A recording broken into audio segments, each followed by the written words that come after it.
On March 7, 2019, something horrific and mysterious happened in the Nevada desert. A local man driving through the desolate area noticed an abandoned car and immediately called the police. When law enforcement arrived at the scene, they saw that the car's windows and doors were smashed, as if someone had tried to escape from the inside. At first, it seemed that no one was inside, but they were alerted by the smell of decay coming from the trunk. Upon opening it, they discovered the body of a 71-year-old psychiatrist from California, Tom Burchard. Tom was a well-known and respected person who had dedicated his entire life to helping others. His patients adored him for his kindness and compassion, and his colleagues respected him for his professionalism.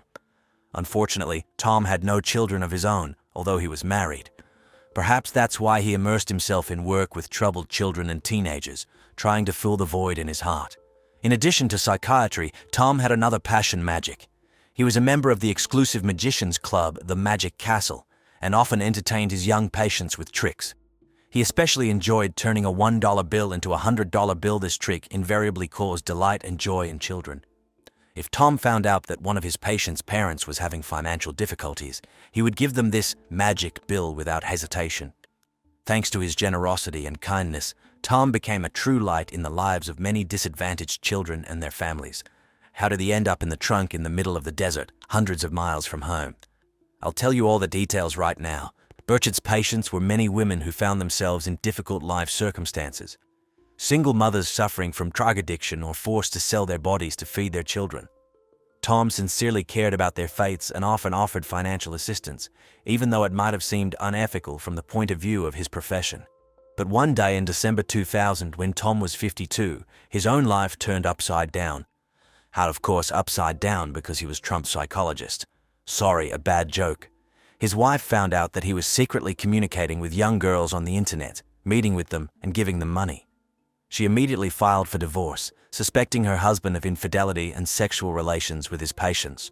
Tom denied any illegal actions and insisted that he was guided solely by the desire to help women in need. However, his reputation was tarnished, and his motives were incomprehensible to those around him. It seemed that at this point, Dr. Burchard's personal life had finally collapsed. But during a vacation in Las Vegas in 2022, he met Judy, a 42-year-old divorced mother of 4. Despite the age difference, they quickly found common ground. Both did not drink alcohol, spent time by the pool, went to concerts, and even promised each other to meet again. Soon, Judy moved in with Tom in the small town of Salinas. They lived together in a cozy country house, and it seemed that the doctor had finally found his happiness. Judy's children became a real family for him, which he had never had. In 2017, Dr. Burchard's wife took another unexpected turn. Through the internet, he met 24-year-old Kelsey Turner, a young and ambitious girl with a difficult fate. Kelsey was born on May 5, 1993 in Norfolk, Virginia. At the age of 22, she decided to radically change her life and moved to sunny California with the dream of becoming a successful model. On social media, the girl created the image of a bad Barbie, a sexy and daring beauty who is not afraid to break the rules. It seemed that fate itself smiled upon Kelsey. She began posing for such famous men's magazines as Playboy and Maxim. Once, some of her photos from those days fell into my hands. I must admit, the girl was really stunning. A slender figure, lush white curls, a magnetic gaze. Men love such women. But as is often the case, a completely different reality was hidden behind the glossy cover. It turned out that despite her popularity on the internet, and Kelsey had over 100,000 subscribers, her modeling career never took off, and she already had 2 children from different men, a boy and a girl. The first pregnancy occurred when Kelsey was only 17. But the boy who was the child's father quickly disappeared from her life immediately after the birth of her daughter. In 2014, Turner made another attempt to establish her personal life. She got married and gave birth to a son. But this marriage also broke up very quickly, leaving Kelsey a single mother with 2 children in her arms and a lot of debts. And so, yesterday she was a star of the network, and today she is a destitute, homeless woman who barely makes ends meet. It was probably at this moment of despair that she met Dr. Burchard. Having learned about Kelsey's difficult circumstances, Thomas offered to rent an apartment for her and the children for $3,000 a month. He not only paid the deposit, but also paid for housing for a whole year and gave money for daily expenses. And all this was from his own pocket, without demanding anything in return. Of course, such a gesture can be assessed in different ways. Some will see it as a manifestation of sincere mercy, others as another proof of the doctor's strange inclinations in relations with young women. But from the point of view of the investigation, the fact itself is important. A 71-year-old respected psychiatrist suddenly decided to sponsor the life of a failed model and her 2 children. Why? And wasn't it part of some kind of intricate manipulation on Kelsey's part? As it turned out later, Kelsey was far from the only young woman patronized by 71-year-old Dr. Burchard. There were a good dozen of them, and they all gladly took advantage of the generosity of the elderly psychiatrist. But it seems that even among them, Kelsey stood out with her special appetites. No one else demanded such exorbitant sums from Tom. Judy, of course, knew about her husband's charitable impulses, and he himself did not hide it. However, Tom's relationship with Kelsey was becoming increasingly tense. Despite the crazy money he gave her supposedly for the maintenance of children, the girl's appetites grew incessantly. On social networks, she flaunted photos from noisy parties in the company of friends and did not even think about changing her lifestyle. Judy finally came to her senses. Kelsey was shamelessly exploiting Tom's kindness, manipulating his feelings. She begged her husband to stop sponsoring the girl, but he had already managed to throw $300,000 down the drain. Every week, Kelsey received money from him for renting a home, refueling a car, and her own whims. And all these expenses instantly turned into drinking and partying. Even a saint would lose patience here. But for some reason, Tom also needed pressure from Judy to finally come to his senses and stop paying for Kelsey's dissolute life. He warned the landlord that he would give the money only for the next 3 months, and then let the girl manage on her own. Of course, Kelsey did not like this. She suddenly lost her main breadwinner. Her fury fell not only on Tom, but also on that bitch Judy, who, oh horror, dared to open her husband's eyes. In messages, the girl promised to kill her rival and included her in the blacklist. Feeling that Tom was moving away, Kelsey resorted to outright blackmail. She threatened to call the police and say that he was a pedophile, thereby ruining his career and reputation. A person frightened by scandal is easy prey for manipulators. Tom was afraid of gossip and condemnation, but luckily Judy was there to support him in a difficult moment. I must admit that even I, a seasoned cop, got the creeps from this story. It's hard to believe that a young girl can be so insidious and merciless, and all for the sake of easy money. After Thomas stopped paying the rent for Kelsey's apartment, she was evicted in November 2018. It would seem that their relationship should have ended there, but not at all. The girl continued to terrorize the elderly doctor with threats, and in the end, he agreed to give her money for the last time just to get rid of her forever. Kelsey told Tom a sad story that social services had taken away her daughter, and now she wants to leave the city. In December 2018, she moved to Las Vegas, Nevada. At that time, Thomas decided to stop all communication with her. But Kelsey herself did not waste time. Barely arriving in Vegas, she met some Greg, and right after Christmas, they started living together. However, the relationship of this couple was, to put it mildly, turbulent. The police visited their home several times because of domestic violence, and Greg was even arrested. But Kelsey did not grieve alone for long. Already in February 2019, she found herself a new boyfriend, John Logan Kenninson, an extremely dubious personality. He had just been released from prison, where he was serving a sentence for drug distribution, and immediately occupied Kelsey's home. And then Dr. Burchard, who was in Vegas at a medical conference at the time, behaved extremely strangely. Despite all of Kelsey's previous threats, he met with her. Excuse me, I can't help but add, but don't all Trump supporters always want to go back to the way things used to be? A coincidence? I don't think so. It seems that the elderly man simply could not erase the girl from his life. Upon returning to California, he began to help her again, this time with money.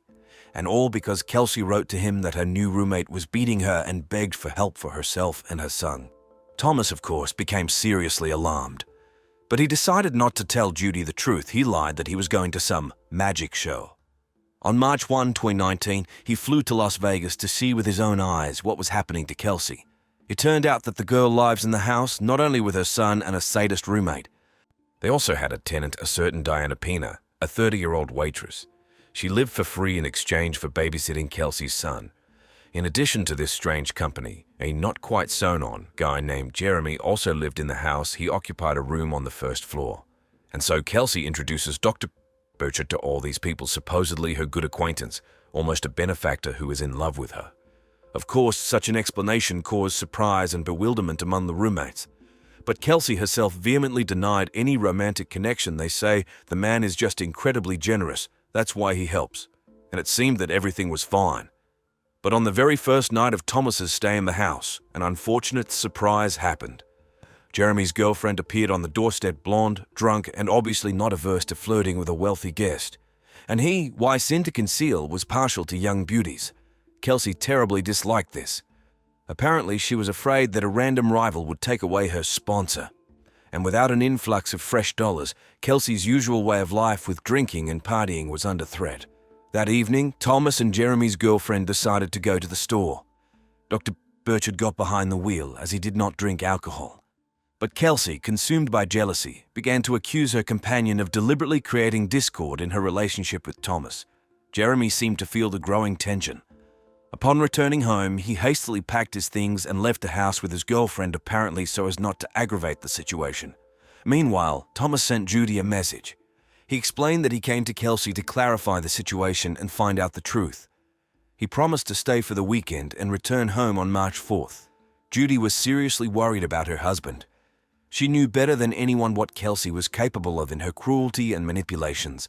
And Thomas, honest and trusting, would hardly be able to stand up for himself. She desperately begged him to return and never meet Kelsey again. After all, that girl, in Judy's opinion, was a dangerous person in an extremely unstable state. But all persuasion was in vain. Thomas did not listen to his wife.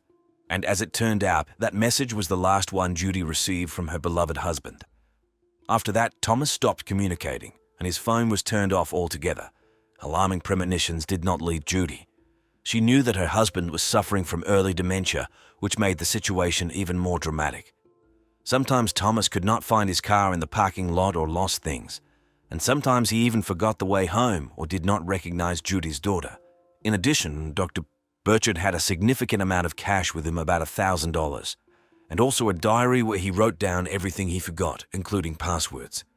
Judy was afraid that her husband could be robbed or that he simply got lost in a strange city. She contacted the police 3 times, sharing her fears and suspicions. She told law enforcement officers that Thomas had gone to Kelsey and even gave them the girl's address. She noted that she had already demonstrated her cruelty more than once and was unlikely to stop using the generosity of her trusting husband. Judy was convinced that something had happened to Tom after all. He did not return when he promised. The police visited Kelsey's house several times, but to no avail. There was no one there. Only during the last visit, they noticed some strange details. The lights were on in the windows, the blinds were open, and the mailbox was completely stuffed with letters. The front door was unlocked. Going inside, the cops found no one. Only the pungent smell of cleaning products wafting through the air seemed extremely suspicious to them. Deciding not to touch potential evidence, law enforcement officers left the house. Having contacted the owner of the dwelling, the police found out little. The man only confirmed the fact that someone had paid for 3 months' rent in advance, and that neither Kelsey nor Thomas were at home. Well, in light of these circumstances, the cops simply had no other choice. They obtained a search warrant for Kelsey's home, hoping to find at least some clues in this confusing story. On the morning of March 7, 2019 at 10:50 a.m., an event occurred that became a turning point in this tangled story. Some men with children were driving along a deserted road in the Nevada desert. Suddenly, they noticed a Mercedes parked in a strange place. But it was not this that caught their attention, but the broken window of the car. Without hesitation, the concerned citizens called the police.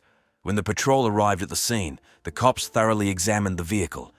The windows and doors were damaged as if someone had forcibly tried to get out from the inside. After starting the engine and opening the trunk, the police saw some items. But what alarmed them the most was the smell of decay emanating from there. Under the blanket lay a mutilated male body with signs of brutal violence. In my years, I've seen plenty of horrific scenes at crime scenes, but what they did to this poor soul shocked even me, a seasoned cop.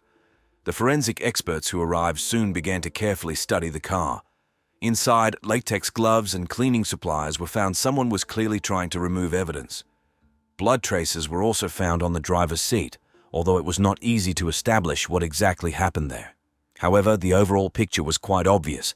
It seemed that the victim was attacked right in the car, and then, barely alive or already dead, was shoved into the trunk. The examination showed that the poor man was beaten to death, having received numerous blows to the head with a blunt object. In addition, numerous bruises, cuts, and scratches were found on the body. A particularly eerie detail was the missing part of the ear. Judging by the wounds on his hands, the man had desperately tried to defend himself. But in vain, a series of powerful blows to the head left him no chance. The first thing the police found out was the name of the car owner. It turned out to be none other than Kelsey Turner. The cops immediately linked the disappearance of Dr. Burchard with the found mutilated body. Having obtained a warrant, the investigators visited Kelsey's home with a search. Already on the spot, they found telling evidence. A bloody towel identical to the one lying in the trunk of a Mercedes, traces of blood on broken doors, and most interestingly, cleaning supplies. It seemed as if someone had desperately tried to wipe the bloody stains off the floor. On March 15, the police finally received permission to arrest the main suspect. 2 weeks later, Kelsey Turner, who was hiding with her son in California at the time, was detained by FBI agents. The boy was sent to the care of a foster family, and the negligent mother was officially charged with murder. Her last roommate, John, was also taken into custody. It seemed that everything was clear, only the details remained. However, a real breakthrough in the investigation was the testimony of Diana, a neighbor and an involuntary participant in those terrible events. The woman herself came to the police along with her lawyer. In exchange for a mitigation of punishment, she told the investigators in detail everything that actually happened that fateful evening. I must admit, after hearing her testimony, even I, an old detective, was stunned by the ruthlessness and cold-bloodedness of the criminals. The second day of Dr. Burchard's visit to Kelsey in Vegas turned out to be fatal. Diana, as usual, was working at a local bar. Thomas and Kelsey came to pick her up after her shift. The doctor was driving, but he obviously had a poor sense of direction in the city and quickly got lost. Losing patience, Kelsey snatched his phone under the pretext of searching for a route. But having the device in her hands, she couldn't resist and began rummaging through Tom's messenger. And here she made an extremely unpleasant discovery. Among the messages were nude photos of her own mother, Samantha. Digging further, Kelsey found out shocking details. It turned out that her mother was also begging for money from the elderly psychiatrist. She must have touched him with some moving story from her difficult life, and the kind-hearted doctor, of course, fell for it. Upon learning about this, Kelsey went mad with rage. A barrage of insults and reproaches fell upon Thomas. The poor man was confused and did not know how to react to her frenzied attack. By some miracle, he still managed to get the car to the house without getting into an accident. But the adventures did not end there. At home, Kelsey continued to yell at Tom, calling him names. She threatened to expose his connection with her mother and ruin his reputation. To somehow hide from this verbal pressure, Thomas locked himself in her son's room. Fortunately, the boy was not at home that evening. He was staying overnight at a friend's place. However, Kelsey did not calm down. Now she was already demanding that Thomas pay a huge sum for her silence. The doctor could not stand it and slammed the door in anger. This sound infuriated John, who had been silently watching everything that was happening. Grabbing a baseball bat, he smashed the door of the room with a swing. Diana saw John rushing down the corridor like a mad beast. Then there was a dull thud, and a moment later she saw Thomas's body lying on the floor. A huge bruise was already swelling on his head. Puzzled by their own deed, John and Kelsey instantly fled, leaving the unconscious doctor to his fate. Diana rushed to help the poor man. She gave him water, tried to somehow bring him to his senses. Thomas barely realized what had happened. He was in deep shock. Diana understood that the man needed immediate medical attention. She wanted to take him to the hospital, but unfortunately, she did not know how to drive a car. Thomas was also unable to get behind the wheel. We had to wait for Kelsey and John. There was simply no one else to count on. But the couple was in no hurry to rescue their victim.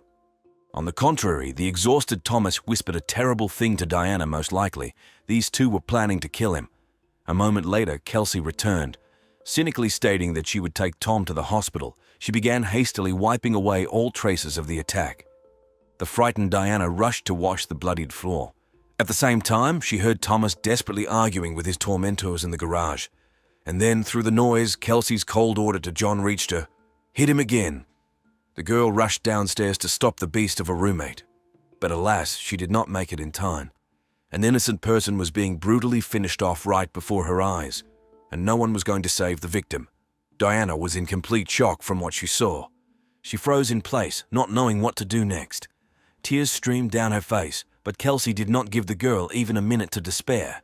Coldly ordering the subordinate to go back upstairs and erase the last traces of the crime, she herself began to carry the bloody body out of the house.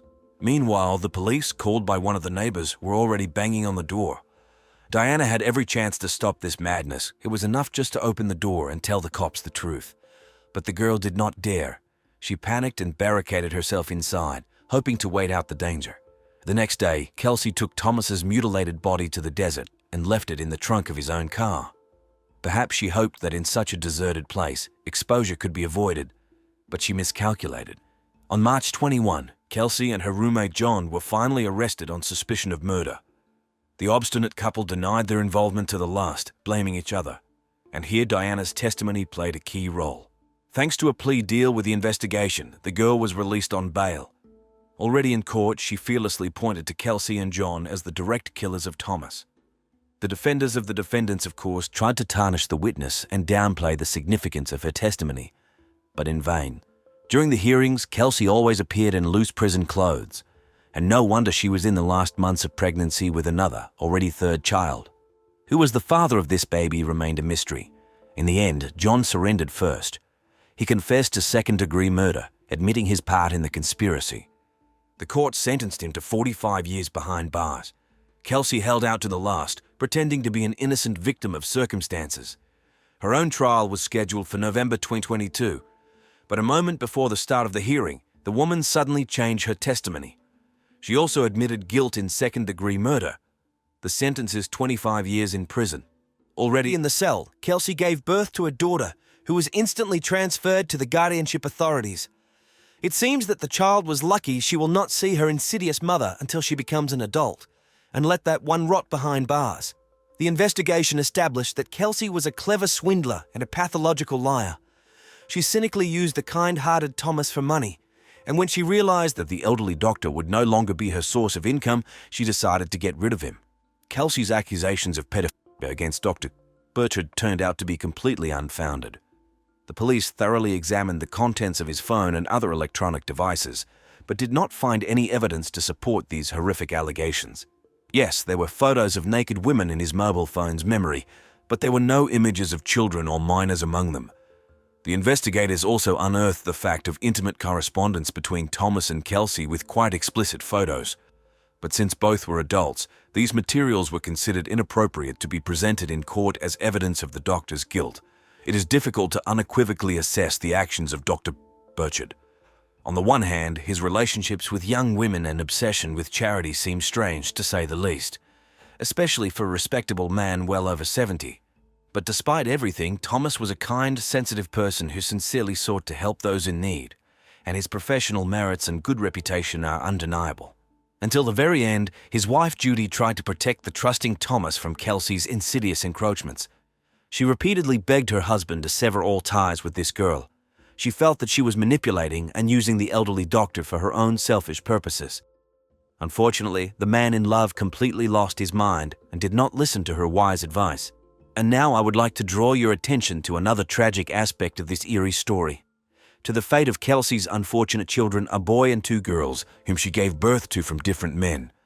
Babies who were unlucky enough to be born to this irresponsible and cynical woman. She always put her own desires and whims above the needs and well-being of her offspring. Thanks to Diana's testimony, it became known that Kelsey used children as a lever of influence on others. She asked for money allegedly for their maintenance, but she spent it on entertainment and drugs. She led a dissolute life, dragging the kids through dubious rented apartments and dens. Are these normal conditions for the growth and development of children? It's strange that social services did not take them away earlier. I'm afraid to imagine what traumas such upbringing will turn into for these kids. After all, they never had a chance to experience maternal warmth and genuine care. Their short life is continuous poverty, instability, and arbitrariness of an insidious mother. And the worst thing is that Kelsey's care was cut short in the most insidious way through the brutal murder of a person. Not the best example to follow. You know, such high-profile cases always make you wonder what is going on in the heads of such Kelseys. What pushes these young women to embark on a bloody path and drag the innocent with them? One thing I can say for sure, at the heart of their actions lies vile selfishness and the inability to take responsibility for their lives. They are not ready to be mothers, but they give birth to children. They do not want to work, but they strive for luxury and wealth. They manipulate, lie, and parasitize on the kindness of others. And when the victim shows character, they get rid of them at any cost. Thinking about Kelsey Turner, I can't get rid of the feeling of bitterness and disappointment. This woman is a prime example of what a mother should not be. She completely forgot about her most important duty to take care of the well-being and safety of her own children. Instead of creating a stable and loving environment for them, Kelsey turned the lives of her offspring into complete chaos. She dragged them through various boyfriends and dubious dwellings, while she herself was drinking and using drugs at this time. The kids lived in an atmosphere of constant fear, neglect, and deprivation. But even this did not prompt the negligent mother to come to her senses and change her behavior. She continued to make irresponsible decisions, obeying only her own impulsive desires. And she used the children as a lever for pressure and manipulation of others, including Dr. Burchard. Tragically, in the end, even Judy could not protect the poor kids from the devastating influence of their mother. Social services also lacked the determination to take them out of the toxic environment. One can only imagine what traumas and complexes such upbringing inflicted on them for life. In this bloody drama, Dr. Thomas Burchard found himself a hostage to his own good intentions. Despite some controversial traits of his personality, he was a kind and sensitive person who sincerely sought to help those in need. He did not deserve such a cruel and untimely death at the hands of an insidious fraudster whom he unreservedly trusted. This case has become a chilling confirmation of the old truth. Sometimes excessive kindness, generosity, and trust turn against the benefactor himself. Not everyone who reaches out for help is guided by pure thoughts. Some, like Kelsey, only need money and the opportunity to parasitize on other people's resources. Of course, it's easy to judge the victim from the height of lived years and one's own experience, like it was necessary to think with your head, not your heart. Do not succumb to the manipulation and threats of a scammer. But Thomas, it seems, simply could not do otherwise. His humanity, sincerity, and compassion for the disadvantaged became both his greatest virtue and his fatal mistake. Now we can only hope that Kelsey's orphan children will find comfort in a new loving family, that some kind people will take them under their wing and give them the peace, comfort, and care that these babies have been deprived of since birth. Perhaps this will somewhat compensate them for the traumatic past and help them grow into worthy individuals. As for Dr. Thomas Burchard, he will undoubtedly remain forever in the memory of those he managed to help during his lifetime. His bright soul, selflessness, and desire to give good will definitely not be forgotten.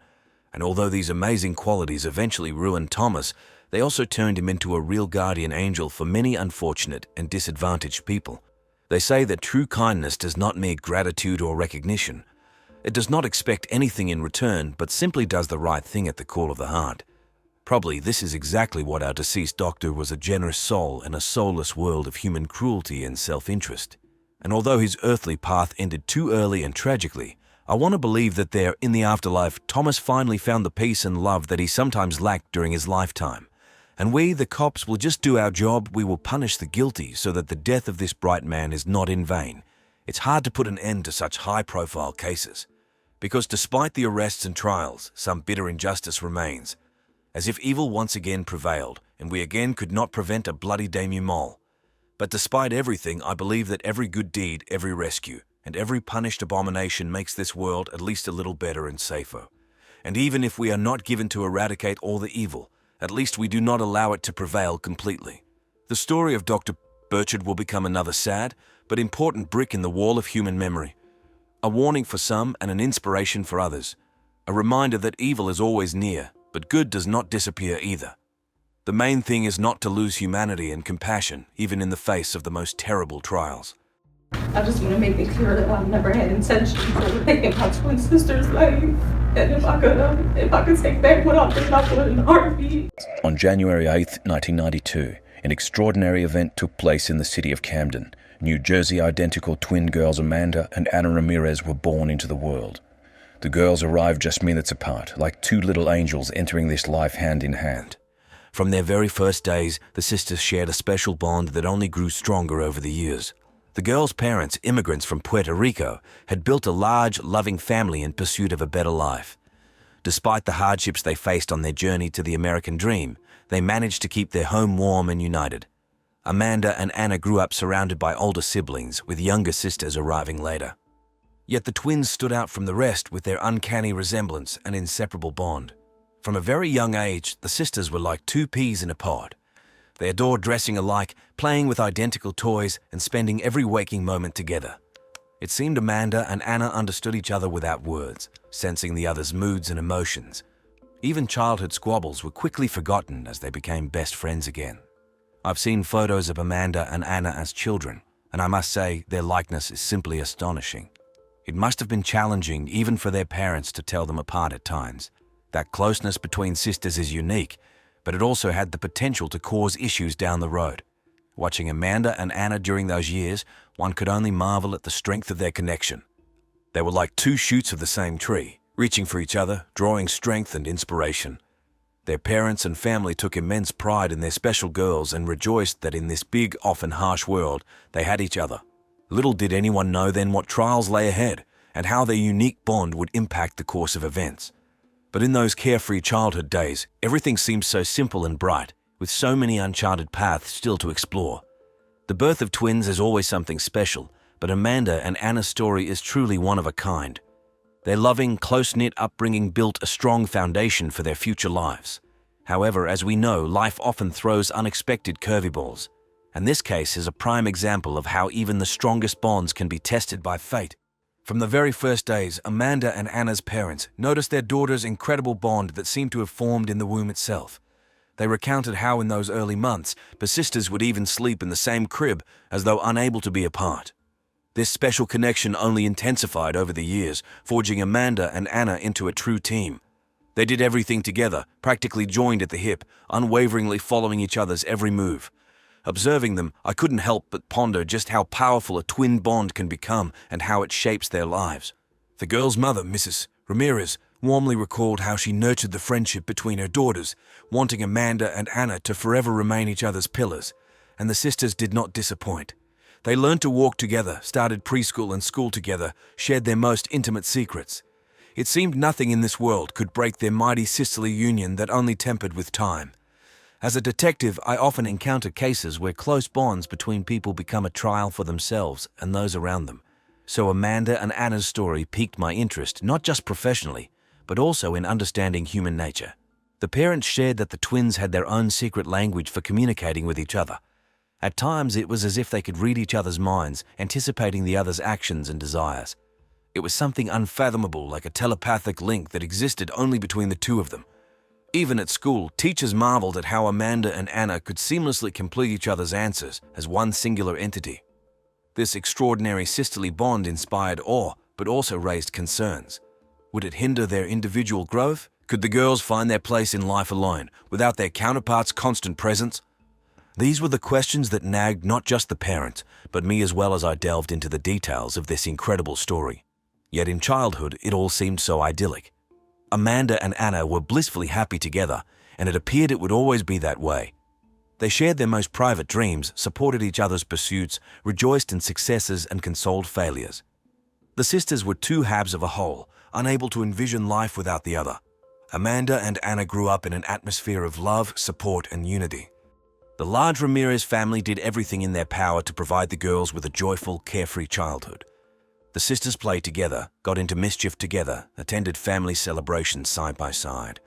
They adored dressing up in matching dresses and fooling those around them by pretending to be each other. Their parents smiled recounting those moments when even they couldn't tell their own daughters apart. It was a true test for everyone, but also a source of laughter and delight in the Ramirez household. At school, the twin sisters stuck together too.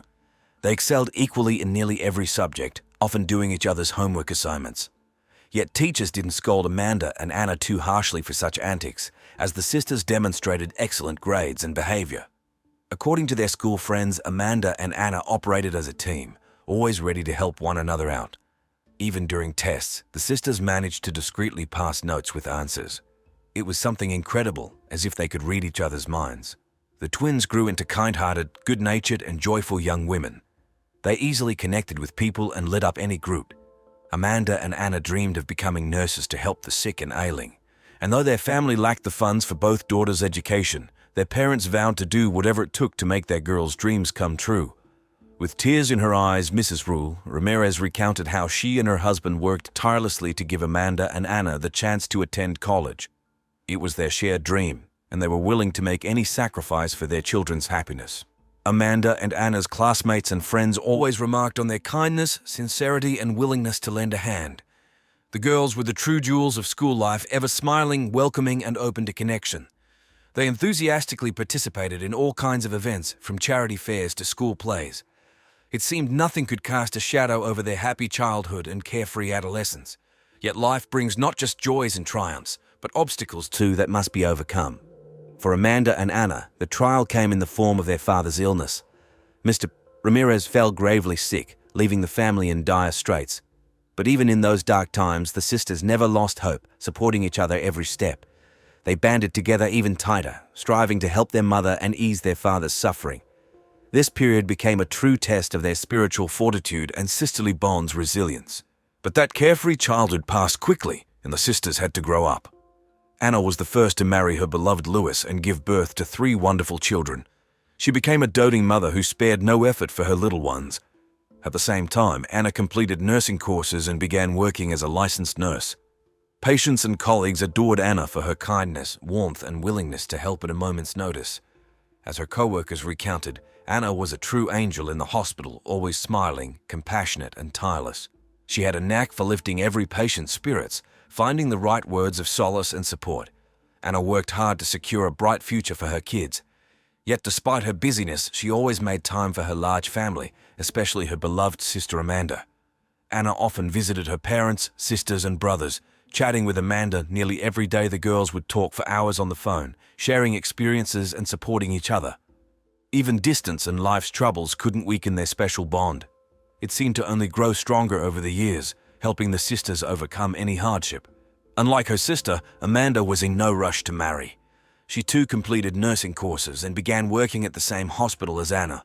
The girls were together again like in childhood, now saving lives side by side. Colleagues joked that with nurses like the Ramirez sisters, any patient would recover in no time, as they were a true guardian angel team. Like Anna, Amanda was always ready to lend a hand, uplift with a kind word and sincere smile. Patients adored her warmth and compassion, while colleagues respected her professionalism and dedication. In her free time, Amanda often visited her sister to play with her nieces and nephews and catch up with Anna. The sisters could spend hours in the kitchen over cups of coffee, reminiscing about childhood and discussing their girlhood dreams. They laughed until they cried, recounting hilarious tales from the past, and cried sharing each other's pains and disappointments. These moments of sisterly closeness were the most precious for them, for it was in those instances that they truly felt happy and needed by one another. Amanda too dreamed of getting married and having children, so she actively helped Anna care for her babies, gaining first-hand experience in motherhood. The first years of Anna's eldest daughter's life unfolded under the watchful eyes of her loving mother and doting Aunt Amanda. This allowed the sisters to bond even tighter and preserve their special connection. And for Amanda, caring for her niece became an invaluable school for future parenthood. She joyfully played with, fed, bathed, and doted on the little one. Anna joked that with such a great helper, she could have 10 kids, and Anna herself was in dire need of her twins' assistance juggling 3 young children plus work. The young mother could barely keep up with all her duties. Amanda tried to be there, offering her shoulder in the toughest moments. She visited her sister every weekend, helped with cleaning, cooked delicious meals so Anna could get some rest. The sisters strolled through parks with the kids, went shopping, discussed their girly secrets. These were moments of true happiness and unity when it seemed the whole world revolved around their small yet mighty family. Eventually, Amanda got a boyfriend and unexpectedly became pregnant. It was a real surprise for both sisters, but they knew they'd tackle any challenge together. Now it was Anna's turn to fully support her sister, sharing wisdom and advice. The girls jointly prepared for the arrival of their parents' first grandchild and Amanda's firstborn. They spent hours picking out baby items, setting up the nursery, dreaming of what he would be like. Amanda's pregnancy was not an easy one, with severe morning sickness and swelling. But Anna was always by her side, ready to help and encourage her sister. She drove Amanda to all her medical checkups, monitored her well-being, ensured she ate properly and didn't overexert herself. Anna understood how crucial it was for Amanda to feel protected and needed during this difficult time. And then that long-awaited day finally arrived. Little Alex, Amanda's firstborn and Anna's nephew, entered the world. The sisters couldn't get enough of the tiny bundle who resembled them both so much. Together they cared for, bathed, and lulled the baby to sleep. Alex became yet another proof of their inseparable bond, one more thread tying their fates tightly together. Motherhood transformed Amanda, making her more responsible and wise. Now she understood her sister's anxieties and joys even better. The girls could spend hours discussing childhood antics, exchanging parenting tips, dreaming of their kids' futures. They knew their children would grow up just as close and loving as they were. Over the years, the children grew while Amanda and Anna's sisterly bond only strengthened further. They continued to be each other's pillars, sharing every joy and sorrow. Their kids too grew up together like siblings, inheriting their mother's love and devotion to family. Despite the demands of motherhood, the sisters still found time to cut loose. Amanda and Anna loved partying and living it up with friends. They often hit the clubs together, dancing until dawn. Among their crew, the twins radiated wild energy, positivity, and some magical aura of unity. The Ramirez sisters seemed to read each other's minds, understanding every half-uttered word, laughing at inside jokes only they shared. On June 22, 2019, Amanda and Anna went out partying again. At that point, they were 27, with Anna raising 3 young kids, while Amanda had recently given birth to her first daughter and was battling postpartum depression. But despite the exhaustion and responsibilities, the sisters decided to let loose and dance like old times. The girls first had fun at a club with friends. Around midnight, the group headed to their cousin's place. There, the sisters continued drinking, laughing, and snapping carefree selfies. In one photo posted to social media around 5 a.m., the beaming twins posed with drinks in hand, the caption reading they were feeling those positive vibrations. Little did anyone know then that this picture would become the sisters' final living image. As the detective who investigated this case, I understand how precious every moment spent with loved ones truly is. That photo became a symbol of just how fragile human life can be and how crucial it is to savor every instant while we can. In that snapshot, Amanda and Anna look carefree and joyful, blissfully unaware of the tragedy looming just ahead.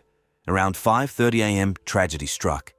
It was at that moment that Anna suffered a deep stab wound to her chest and collapsed bleeding onto the sidewalk outside her cousin's home. The police received a frantic 911 call around 5:40 a.m. from Amanda. The terrified woman pleaded for help, screaming that her sister was injured and bleeding profusely. Before medics and cops arrived, Anna was still breathing but soon lost consciousness from the trauma and blood loss. An ambulance rushed the victim to the nearest medical center. Doctors fought for nearly an hour to save Anna's life, but at 6:20 a.m. they pronounced her dead. The severe stab wound proved fatal. The mother of 3 had perished in the arms of medical staff. This tragic event came as a true shock to the Ramirez family and all who knew Anna. The horrific news of her death spread like wildfire through the small town, leaving a trail of unanswered questions in its wake. No one could believe that this joyful, loving woman had left this world so young under such mysterious circumstances. For Amanda, losing her sister was the hardest blow of all. In an instant, she lost her closest kin whom she'd walked through life side by side with. The pain of this loss was unbearable, the realization that Anna was gone for good seeming like a waking nightmare to escape from.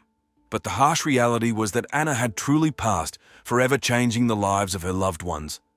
Now the Ramirez family would have to find a way to keep living without her, raise her children, remember her with love and sorrow. And Amanda would have to grow accustomed to never being able to hug her sister, seek her advice, or simply sit in silent sisterly company again. Anna's death left a whirlwind of questions unanswered. What had happened that fateful night? Who could have wished harm upon this kind-hearted woman?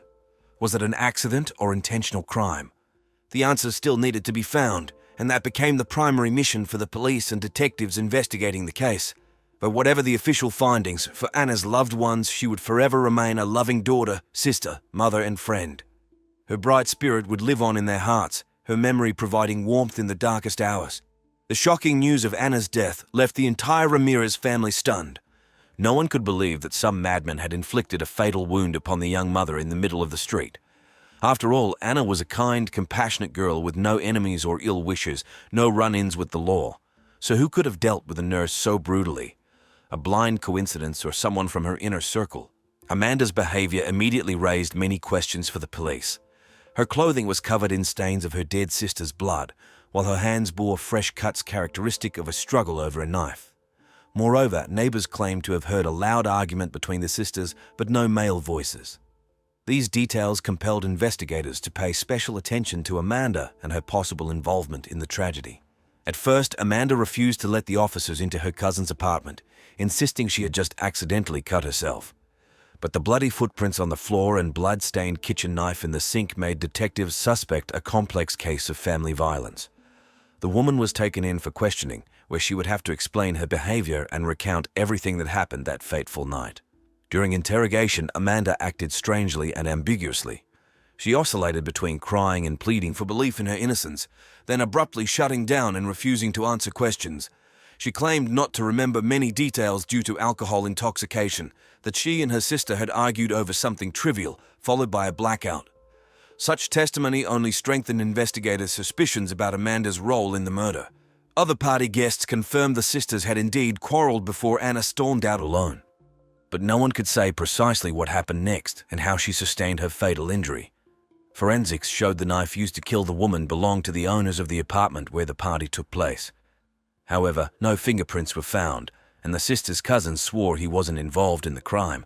This tangled case became a true challenge for detectives. On one hand, all evidence pointed to Anna's killer being someone in her inner circle, possibly even her own sister. But on the other, the motive for such a brutal crime remained unclear. After all, the Ramirez sisters had always been renowned for their inseparability and genuine love for each other. Who and why would want to shatter that special bond? As the investigation dragged on, the Ramirez family tried to recover from the horrific tragedy. They couldn't fathom Amanda intentionally harming her own flesh and blood, offering her unconditional support.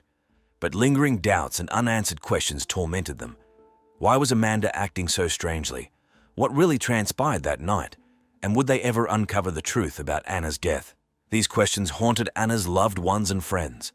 They understood the answers could prove too painful and shocking. Yet they also knew without the truth they couldn't truly move forward, couldn't properly bid Anna farewell and find solace. Initially, Amanda tried convincing the police she had simply found her already injured sister on the sidewalk. She claimed to have approached Anna, attempted to stop the bleeding, and gotten covered in blood herself in the process. Then, scared, she ran to the apartment to await the ambulance. But this version poorly aligned with the defensive cuts on Amanda's hands that immediately raised investigators' suspicions she was hiding something. They began scrutinizing her testimony more thoroughly.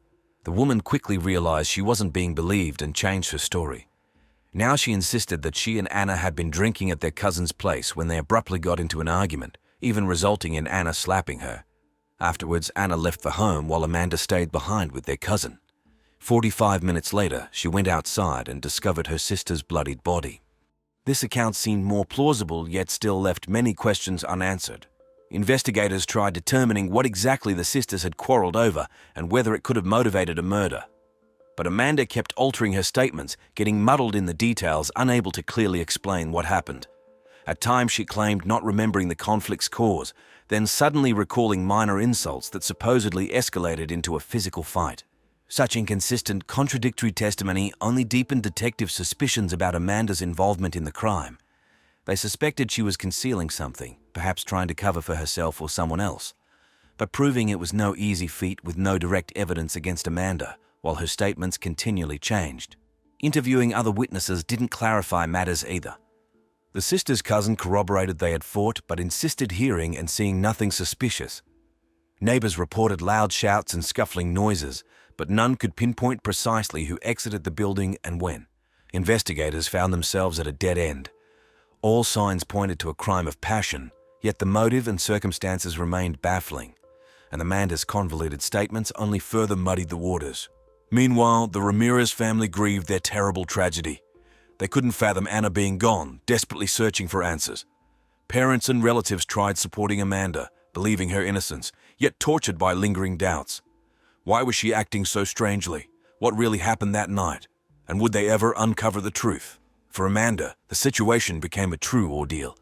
She had to live daily with the burden of guilt and suspicion, respond to uncomfortable questions from detectives and kin, reliving that horrific moment she claimed to have discovered her sister's body again and again. And though the woman maintained her non-involvement, her own memories and feelings grew increasingly tangled, tormenting her every waking moment. Would Amanda be able to prove her innocence? Could the investigation unravel this complex knot of contradictory testimonies and find the real killer? And what price would the Ramirez family have to pay for the truth about Anna's death? Amanda claimed not to remember the reasons for arguing with her sister. She had drunk too much that night. She then recounted how, after being slapped, something seemed to short-circuit in her head. She blacked out, only coming to while standing over bloodied Anna with a knife in hand. Terrified, she tossed the knife in the sink and called an ambulance. The woman wept bitterly, begging to be believed that she hadn't wanted her little sister dead. Her testimony rang sincere yet raised many questions and doubts for investigators. Detectives concluded Amanda was holding something back. It was doubtful a simple quarrel after 27 years of an ideal sisterly bond could escalate into such a bloody attack. Those mysterious lapses in memory also raised major skepticism. Police suspected Amanda had long harbored resentment towards her sister that came bursting out in a drunken rage with a knife. They began carefully examining the sister's past, searching for possible triggers for conflict. The fact that the woman had struck Anna with one precise blow to the heart indicated premeditated intent to kill, and her attempt to shift blame onto some abstract assailant only worsened the situation. The family denied any serious conflicts between the sisters.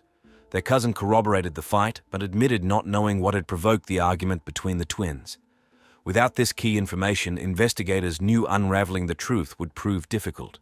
The defensive cuts on Amanda's hands seemed to confirm her account of struggling over the knife. But if events unfolded as she claimed, why brandish a deadly weapon during a tiff with her sister in the first place? And why not immediately call an ambulance instead of returning to the apartment? These lingering questions tormented detectives striving to reconstruct the night's fateful events. Amanda couldn't answer those questions. She insisted remembering precious little from that evening, too intoxicated and ravaged by postpartum depression. But despite her tears and pleas for belief, police remained convinced something horrific had transpired between the sisters that morning Amanda wasn't divulging. Whatever it was had culminated in one sister's death with a knife in the other's grip, and now investigators had to determine whether it was tragic accident or premeditated murder. As the probe dragged on, the Ramirez family struggled to find solace and understand what had befallen their girls. They couldn't fathom Amanda intentionally harming the sister she'd been inseparable from her whole life. Yet gnawing doubts and speculations tormented them. Was Amanda concealing some terrible secret? Had that secret ignited the fatal fight? And would they ever know the truth? Meanwhile, Amanda herself, broken by grief and despair, strove to prove her innocence. She replayed that night's events in her mind over and over, but memories remained jumbled and fragmented. The woman couldn't comprehend how she could have caused her beloved sister's death, even accidentally, and the blackouts only compounded her confusion and fear. Could she truly be repressing something unaware herself? Police continued gathering evidence and interviewing witnesses, hoping to find the key to unraveling this chilling tale. They understood any detail could prove pivotal, any testimony could shed light on that fateful night. Yet the more they uncovered, the more tangled the case became, and the harder it was to believe Amanda could have intentionally taken her twin sister's life. This tragedy became an ordeal not just for the Ramirez family, but for all who knew Amanda and Anna. People struggled to comprehend how such a loving, close-knit clan could find themselves at the epicenter of such a horrific story, and the suspicions and rumors only salted the already raw wounds. The media pounced on the news, further complicating detectives' work. As a practicing detective myself, I understand the immense pressure public scrutiny exerts, making it even harder to focus on the job at hand. The investigation had reached a dead end when suddenly an anonymous call came through to the police hotline. The unknown caller claimed Anna had been murdered by her own sister out of jealousy. This version was later corroborated by the victim's aunt, who alleged Amanda had been secretly carrying on an affair with Anna's husband, exploiting her uncanny resemblance to her twin. When Anna uncovered this liaison, she apparently accused her sister of treacherous betrayal in a heated rage. This bombshell information became a true sensation, compelling detectives to view the case from a new angle. The aunt insisted she had overheard Amanda boasting to a friend about her adulterous tryst with Anna's husband, mockingly adding how her dimwit sister remained oblivious. This theory could explain Amanda's strange behavior, adamantly denying the fight's trigger. If the woman had indeed seduced her brother-in-law, she likely wouldn't want to admit to such a shameful act. Investigators began scrutinizing interpersonal dynamics within the Ramirez family more closely, seeking confirmation of this scandalous hypothesis. However, all other relatives, friends, and especially Anna's husband unanimously dismissed rumors of a love triangle. They maintained the twins loved each other above all else, while Anna adored her Louis and would never have betrayed him. Suspicions of infidelity struck the kin as absurd and outrageous, completely inconsistent with the deceased's bride image. They couldn't fathom Amanda so treacherously deceiving her lifelong inseparable sister. Amanda and Anna's 19-year-old younger sister Monica swore under oath that the twins simply couldn't have betrayed one another that way, bound by a profound spiritual connection. The The girl testified that Anna had been dating Lewis for years, while Amanda had her own longtime boyfriend whom she had a daughter with and planned to marry. So there was no incentive for an affair with her brother-in-law, Monica insisted. Her testimony cast doubt on the love triangle theory, compelling a search for alternative motives. When police notified Amanda of her sister's death, she allegedly flew into hysterics. According to Monica, who was on the phone with Amanda in that moment, her sister wept so inconsolably and begged for belief that her tears clearly stemmed from genuine anguish rather than a treacherous deceiver's feigned remorse. The family continued maintaining the police investigation files amounted to unfounded speculation and slander. They couldn't accept Amanda being capable of such a horrific crime. Investigators found themselves in a difficult position. On one hand, the jealousy-fueled love triangle seemed plausible, potentially explaining Amanda's bizarre conduct. But on the other, testimony from the sisters' loved ones directly contradicted this narrative. Plus, no hard evidence of an affair could be uncovered. An anonymous call and the aunt's hearsay provided far too flimsy a basis for premeditated murder charges. In my opinion, this love triangle is pure nonsense, pardon my bluntness. But if you have your own theory, feel free to share it with me in the comments. I'd be happy to discuss it further. Meanwhile, Amanda's defense insisted on her innocence. Her attorneys argued all evidence against their client amounted to circumstantial contradictions. They urged the court not to fall for provocations and conjecture, but rely solely on facts and common sense. The defenders stressed that Amanda and Anna were not just sisters, but best friends who would never betray each other. The case garnered increasing publicity, drawing intense public and media scrutiny. Public opinion diverged. Some believed in Amanda's innocence and sympathized with the Ramirez family's plight, while others remained convinced of her guilt, demanding harsh punishment. This trial became a true ordeal for all participants, especially Amanda, fighting not just for her freedom, but to preserve her sister's honor and good name. In September 2019, Amanda entered into a plea deal with prosecutors. She admitted that under the influence of alcohol and postpartum depression, she had unconsciously, in a state of passion, stabbed her sister with a knife. The woman insisted she harbored no malicious intent and bitterly regretted her actions, having essentially ruined 2 lives, her own and her beloved sister's. Her confession came as a shock to all who had followed this high-profile case. During the trial, Amanda wept bitterly, begging God and everyone present for forgiveness, calling herself the vilest creature while pleading for a chance to return. She stated she would now carry the cross of remorse and the pain of irreparable loss until the end of her days. The court's sentence paled in comparison to the eternal pains of conscience she claimed. Her words moved those in the courtroom, yet could not bring the deceased Anna back. The judge ruled Anna's killing an intentional crime, but took into account Amanda's sincere remorse and extenuating circumstances. She was sentenced to 6 years imprisonment with possibility of parole after serving 5 years. Amanda broke down sobbing upon hearing the sentence, imploring the heavens and all around to forgive her most grievous sin. She understood this punishment amounted to only a fraction of the guilt she would bear for life. After the trial, the victims' relatives stated they harbored no ill will towards Amanda and accepted her remorse. Amanda and Anna's mother took custody of her grandchildren, while the rest of the family vowed to support the imprisoned woman's young daughter until her release. The Kim believed Amanda had sincerely repented and deserved a chance at atonement. They held faith that in time they could forgive her and restore family ties for the children's sake and Anna's memory. Such a chilling story, colleagues. As difficult as it is to admit, it was drinking and unbridled emotion that ruined the lives of 2 young women, 2 families, depriving 5 children of a mother's love.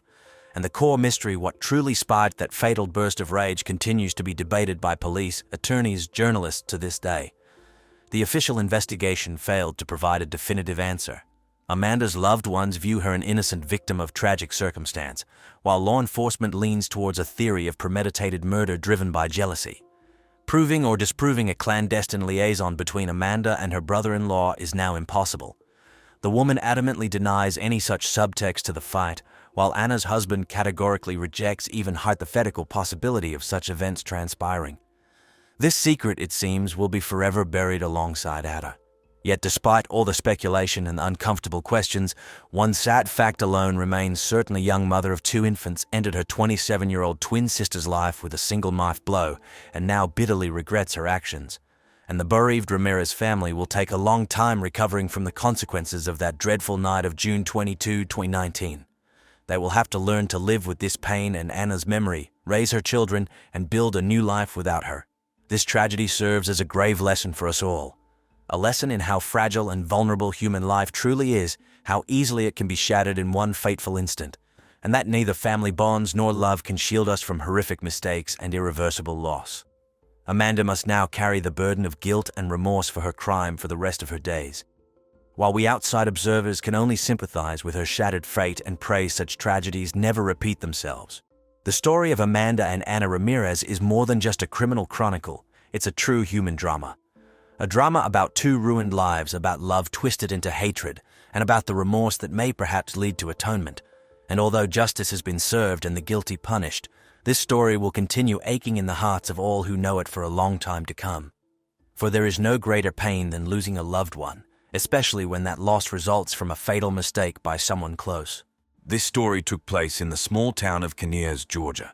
The officer immediately called for backup and medical assistance at the scene of the tragedy. Arriving at the address Tasmay provided, the police saw another girl near the house, an exact copy of Tasmay. As it turned out, they were twin sisters, Tasmia and Jasmia. The girls were in a state of shock from what they had seen. They were immediately given first aid, trying to calm and stabilize them. Meanwhile, a group of police officers entered the house to examine the crime scene. Right from the doorstep, their attention was drawn to a long bloody trail stretching from the door to the street. Judging by everything, the victim had tried to escape from the attacker, but he caught up with her and dragged her back into the house to finish his bloody deed. What the cops saw inside shocked even seasoned officers. On the floor, walls, and even the ceiling were brown bloodstains, evidence of a brutal massacre. It seemed as if someone had deliberately splattered blood all over the house. In my years of service, I've seen many crime scenes, but this picture was one of the most terrifying. The officers carefully examined the house room by room, searching for the victim's body and any evidence that could shed light on the identity of the killer. Eventually, in one of the rooms, they found what they were looking for: the mutilated body of 33-year-old Nikki Whitehead, the mother of the twin girls. I can't help but note the diligence with which the killer tried to cover up the traces of his crime. The entire house was literally flooded with blood, but it was clear that someone had tried to clean up, albeit unsuccessfully. To completely cleanse the crime scene in such a short time was practically impossible.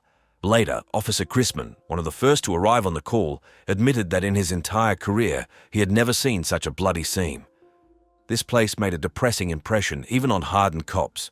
During the house search, the body of 33-year-old Nikki Whitehead, the mother of the twin girls, was found in one of the rooms. She was lying in the bathtub in a pool of her own blood. The woman had become a victim of a brutal attack. Her body was literally riddled with numerous stab wounds. Especially horrifying was the fact that the victim's spinal cord was practically severed. It seemed as if the killer had struck this area with particular fury. The expert who arrived at the crime scene counted about 80 stab wounds on the deceased's body. It's hard to even imagine the agony the poor woman endured before her death. It was also strange that the towels from the bathroom had disappeared somewhere. Later, they were found in the washing machine, soaked in blood. It looks like the killer tried to get rid of these pieces of evidence, but in a hurry just shoved them into the machine. On the same day, a criminal case was opened under the murder article, and an active search for the perpetrator began. The first to come under the scrutiny of the investigation were the victim's daughters Tasmia and Jasmia. During interrogation, the girls said that the house where they lived belonged to a man named Robert Head, with whom their mother had a relationship. But as it turned out, Robert was not Nikki's only admirer. The girls recalled overhearing their mother repeatedly talking on the phone with some Nikki Joe, especially when Head wasn't around. This fact interested the investigators and required further verification. Was Robert Head involved in the murder? What role did the mysterious Nikki Joe play? And most importantly, who actually committed this terrible act? Now I'm going to tell you all about this in detail, but only for those wonderful and amazing people who subscribe to the channel right now, like this video, and leave any comment on it. Help me spread this story so people can draw conclusions from this shocking case. So, during the interrogation of the victim Nikki Whitehead's daughters, new details of her personal life were revealed. Tasmia and Jasmia said that they had repeatedly heard their mother talking on the phone with some Nikki Joe, especially when her cohabitant Robert Head was not around. Interestingly, the girls themselves never saw Joe, including on the day of the tragedy. But the most intriguing fact was that on the eve of the murder, Nikki spoke again with this mysterious man, and then a serious quarrel broke out between them, after which the woman angrily slammed down the receiver. This detail immediately caught my attention as a detective. After all, it is quite possible that during that conversation, Nikki told her admirer about her desire to end their relationship. and such a decision could well become a motive for murder. How many times in my practice have I encountered similar situations a rejected lover commits a crime out of jealousy or resentment? Therefore, this version definitely needed to be checked. The police quickly found Nicky Joe and invited him for questioning. The man was genuinely surprised to learn the reason for the summons. He categorically denied his involvement in the murder and claimed that despite the one-sidedness of his feelings and the fact that Nicky kept him at a distance, he sincerely loved this woman and would never harm her. Joe confirmed that on the eve of the tragedy, he and Nicky really had a quarrel, but assured that it was a minor dispute over a misunderstanding, which was quickly settled. Moreover, according to him, for the entire day of January 13, he had an ironclad alibi that completely ruled out the possibility of committing this terrible crime. Well, Nicky Joe's interrogation left more questions than answers. If it wasn't him, then who was it? Another version began to form in my head.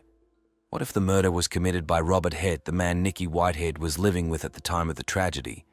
Perhaps he found out about her secret communication with another man and decided to brutally take revenge on his unfaithful cohabitant.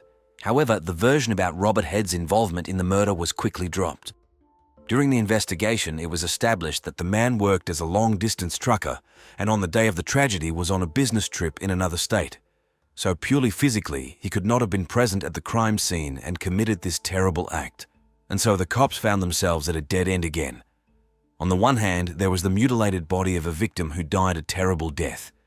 On the other hand, there was a complete absence of suspects or leads that could put us on the trail of the killer. As an experienced detective, I understood that in such cases you need to act methodically and not miss a single detail. The first thing law enforcement did was thoroughly search the crime scene and collect all possible evidence from blood traces to fingerprints and microfibers. All these samples were sent to the laboratory for examination. While they were waiting for the analysis results, it was decided to delve deeper into the personal life of Nikki Whitehead. It was necessary to find out who the deceased communicated with, what places she visited, what she was passionate about. The detectives were especially interested in the last weeks and days before the murder. Perhaps that's where the key to this horrifying story was hidden. And then Mickey's daughters Jasmia and Tasmia came to mind. After all, who could know more about a woman's life than her own children? The girls were the closest people to their mother and could remember some details or events that would help track down the criminal. The police decided to take the sisters to the station and carefully question them there in a calm environment. Of course, the girls had just experienced a terrible tragedy and were in a state of shock. On the way to the station, one of the patrolmen noticed Tasmia's strange behavior. She kept biting her hands hard until they bled. Her sister Jasmine explained that for Tasmia, this is a usual way to cope with nervous tension, especially in stressful situations. Like now, after such a shock, this is a completely normal reaction. During the interrogation, the detective began to have a vague, alarming feeling. At first, he attributed it to professional intuition, which often helped in investigations, but over time this feeling only intensified. First, the detective found it extremely suspicious that Tasmia and Jasmia seemed to be crying, but at the same time there was no trace of tears on their faces. It seemed as if they were squeezing out this cry, playing to the audience, which was quite strange given the circumstances. Secondly, the detective could not help but notice how the girls spoke about their deceased mother. In their words, there were harsh, even offensive epithets about Nikki. You know, usually children who have just lost their parents remember them with special tenderness and even some idealization. But here everything was different. It seemed as if the girls were talking about some stranger, or even a person they hated. And this led to certain thoughts. The longer the interrogation lasted, the more the detective became convinced that the sisters were hiding something. Whether out of fear or for some other reasons, but their testimonies constantly had some kind of understatement and contradictions. And this made us think, what if they themselves were somehow involved in this horrific story? In the end, the team of investigators decided to separate the girls and interrogate each one individually. Of course, they began to resist, begging not to separate them, but the investigators were adamant. Although it's not very pleasant to separate sisters who have just experienced such a tragedy, the interests of the investigation required this step. By the way, another interesting nuance, Tasmia and Jasmia did not take off their gloves the whole time, even inside the police station. At first glance, it's a trifle, but in the context of the investigation, every detail can be important. So after completing the interrogation of Tasmia and Jasmia, the cops had a mixed impression.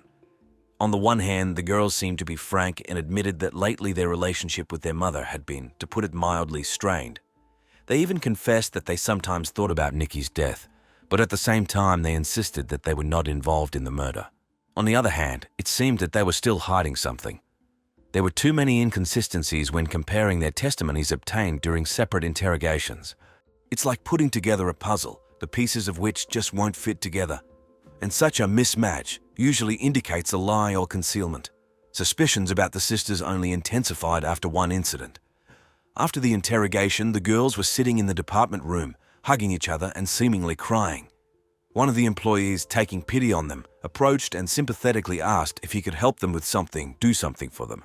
And then the unexpected happened. The sisters replied that they would like to watch TV. This moment just threw me off balance. Usually, children who have just lost their mother under such terrible circumstances are under such stress that TV is not even a question. But here, as if nothing had happened, life goes on as usual. Such a reaction seemed somehow unnatural, and it only heightened the doubts of law enforcement officers. In the end, the investigators came to the conclusion that it was necessary to talk with the entourage of the Whitehead family, their friends, neighbors, acquaintances, to ask them about how Nikki's relationship with her daughters was, what were the nuances of their family life. And you know, the very first conversations opened their eyes to many things. It turned out that during the interrogation, the girls significantly smoothed out the severity of intrafamily conflicts, presenting everything as if there were problems, but not too serious ones. However, reality turned out to be much gloomier. To begin with, Nikki Whitehead herself was not born in the most favorable conditions. At the time of giving birth, her mother was serving a sentence in prison for distributing prohibited psychotropic substances, so the little one was taken care of by her grandmother Della Frazier. The woman felt very sorry for the girl, believed that she was already unlucky with the imprisoned mother, so from childhood she indulged all the whims of her granddaughter. When Nikki grew up, she repeatedly got involved with bad company and came to the attention of the police.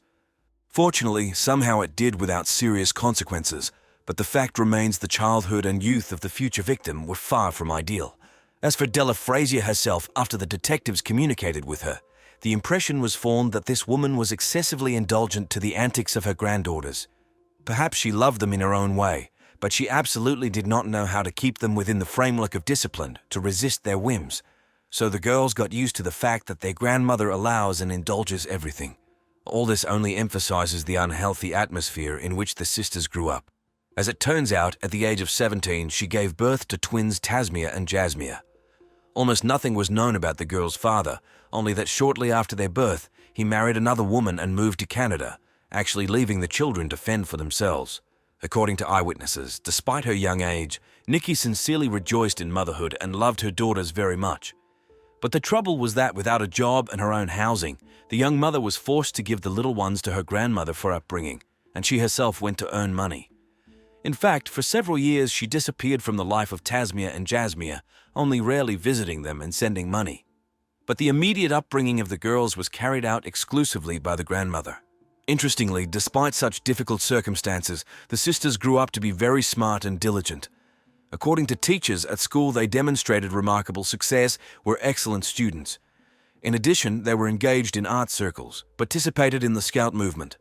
And Della Frazier herself did not hide that she dreams of a brilliant future for her granddaughter's admission to prestigious universities, a decent career.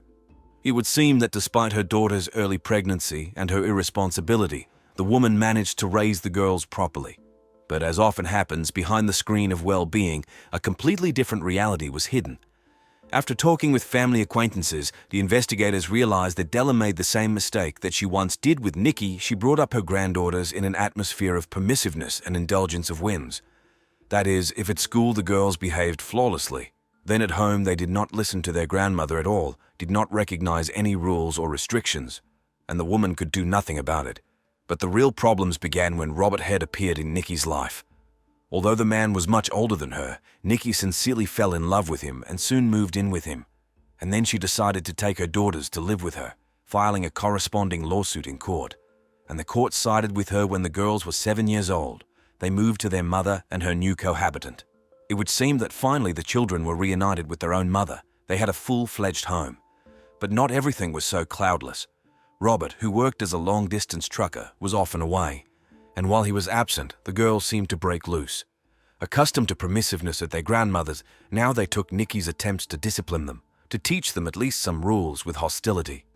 They openly rebelled against the routine established by their mother, although in fact it was quite reasonable lessons, limited time for walks, no gadgets before bed, and so on. But the girls were not going to put up with such oppression. According to neighbors, they tried in every possible way to circumvent their mother's prohibitions, and when she discovered disobedience, they quarreled with her through tantrums.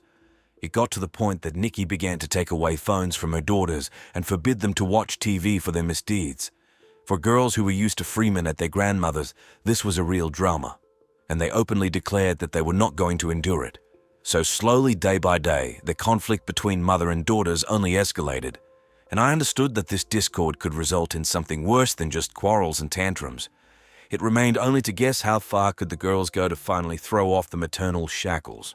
Be that as it may, Nikki Whitehead did not give up. Even at 25, having become the mother of 2 already adult girls, she tried to build the right model of life for them.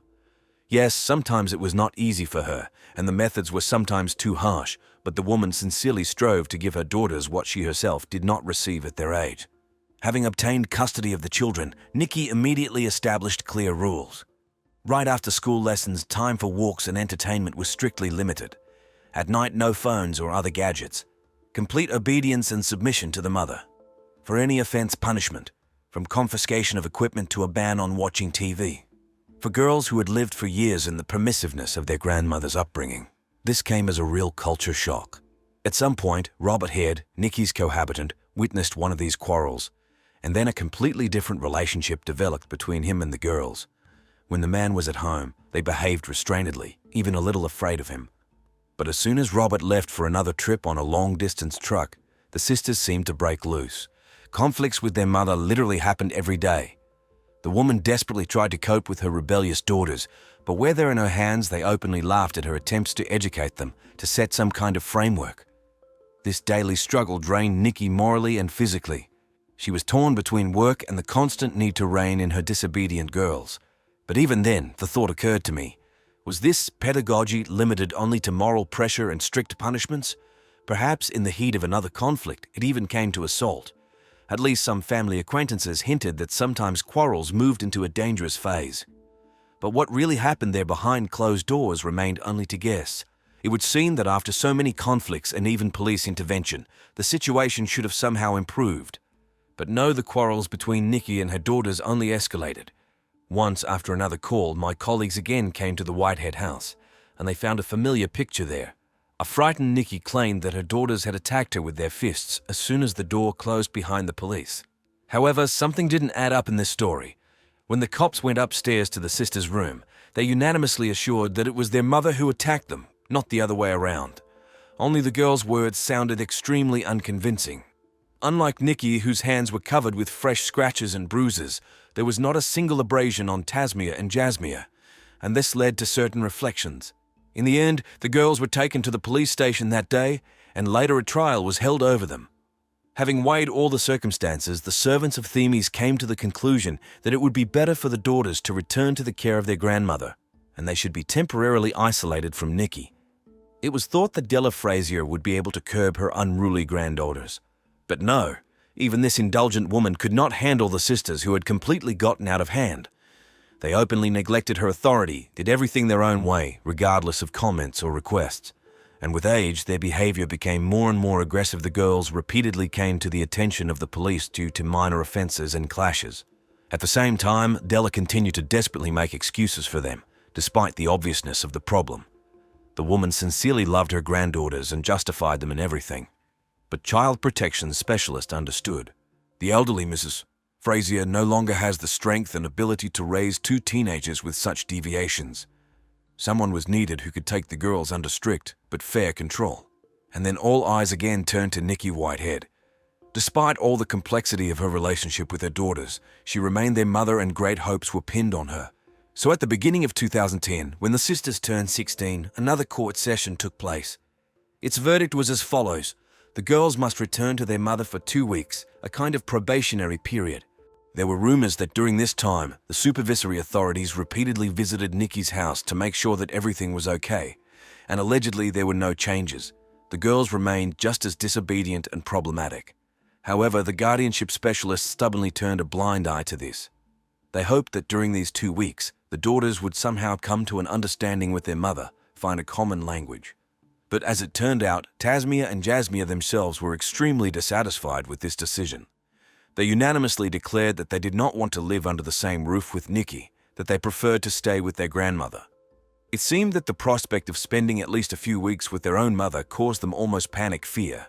And in my opinion, such a reaction was very indicative. But no matter how much the girls protested, no one listened to them. Everyone around stubbornly believed that these 2 weeks would be fateful for the Whitehead sisters, that it was during this time that they would finally come to an understanding with their mother, begin a new life as a normal, healthy family.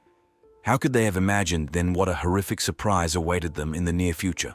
And so, after long vicissitudes and disputes, Tasmia and Jasmia still found themselves in the house of their mother Nikki Whitehead and her cohabitant Robert Head. The girls had just turned 16 and they were to spend 2 fateful weeks with their mother, a kind of probationary period that was to determine their future life. But fate decreed otherwise. Just 8 days after the start of this experiment, the irreparable happened. Nikki was found dead in her own home. The woman became a victim of a brutal murder, the circumstances of which shocked even seasoned police officers. Since all the evidence against the Whitehead sisters was indirect and circumstantial, the girls had to be released. They returned to their adored grandmother and at first glance began to live their usual life, the same as they led before their mother took them to live with her for the last time. According to relatives and neighbors, the girls became simply inseparable. If before they spent a lot of time together anyway, now they did not leave each other for a single step at all, as if they were afraid of getting lost or losing that invisible but strong sisterly bond. But the change in their behavior was most striking. If before the tragedy Tasmia and Jasmia were rather noisy and problematic girls, now they behaved quietly and calmly. Against the backdrop of accusations and gossip that rained down on them after their mother's death, the sisters seemed to be trying to become as inconspicuous as possible. At school, they almost stopped communicating with their peers. Immediately after classes, they hurried home. It seemed that the girls deliberately avoided any contact with the outside world, as if fearing unwanted attention to their persons. Meanwhile, the investigation into the murder of Nikki Whitehead was delayed for many months. The investigation carefully collected and checked all possible evidence, interviewed witnesses, put forward versions. But despite all efforts, the case did not budge for a long time. It seemed as if the criminal had not left a single trace, a single clue that could be grasped. And so in May, the results of the examinations of the evidence collected at the crime scene finally came. For me, they did not become some kind of revelation, rather. They only confirmed those suspicions that arose immediately after acquaintance with the case. First, the bite marks on the hands of Tasmia and Jasmia perfectly matched the dental impressions of their murdered mother. Remember the episode when Tasmia suddenly began to bite her hand in the police car as if from severe stress? As it turned out, she did it not at all because of nervous tension. It was a desperate but extremely stupid way to mask the traces of her mother's teeth on her skin. Secondly, 2 boxes with their shoes were found in the sisters' room, on which traces of Nikki Whitehead's blood were clearly visible, and also that missing stack of towels from the bathroom, which I mentioned earlier. It was found stuffed into the washing machine, soaked in blood not only of the victim, but also of the twins themselves. These and other facts eloquently testified that it was not some mysterious malefactors who were involved in Nikki's death, but 2 people dear to her, Tasmia and Jasmia. Teenagers whom she so desperately tried to curb and put on the true path. Her own daughters. The only question that remained somewhat vague was the distribution of the sisters' roles in the commission of the crime. DNA examination was powerless to determine to which of the twins certain biological traces belonged. However, I had practically no doubt that the girls acted together and deliberately. The murder of the mother was not some tragic coincidence. It was planned and implemented as a well-organized and thought-out crime. Of course, the young age and the stunning cruelty of the deed could raise doubts. Are these delicate 16-year-old creatures really capable of such brutality? But unfortunately, my many years of practice show that anyone is capable of murder. And if a person has already decided to cross the line of law and morality, age and gender do not play the main role at all. Additional confirmation of this version was the video recording from the surveillance cameras of the school where the girls studied. It clearly shows how on the day of the murder, January 13, Tasmia and Jasmia enter the educational institution together at 10:17 in the morning. That is, in fact, they are late for half of the lessons. This raised a lot of questions. After all, if everything was as the sisters told at first, they should have left the house at 7:30 and, in the worst case, been late for some half an hour. Instead, we see the absence of girls in several classes in a row, and this leads to certain reflections. What were they doing all this time? Where were they and what were they doing instead of sitting at their desks? Of course, at first the thought arose that Tasmia and Jasmia could simply skip classes like many other teenagers. But in the context of all the circumstances, this version looked unlikely. Unfortunately, it looked much more like the girls spent the morning hours implementing their horrific plan. Realizing the seriousness of the suspicions and the evidence collected, on May 21, our group went to the Whitehead Sister School. Right on the territory of the educational institution, in front of the stunned students and teachers, the detention of Tasmia and Jasmia took place. The girls were placed in an official car to be taken to the police station for further investigative actions, and here we witnessed a striking change in the behavior of the sisters. If earlier they pretended to be frightened and confused victims of circumstances, now they seemed to have dropped their masks. In the police car, the girls began to behave defiantly, even aggressively.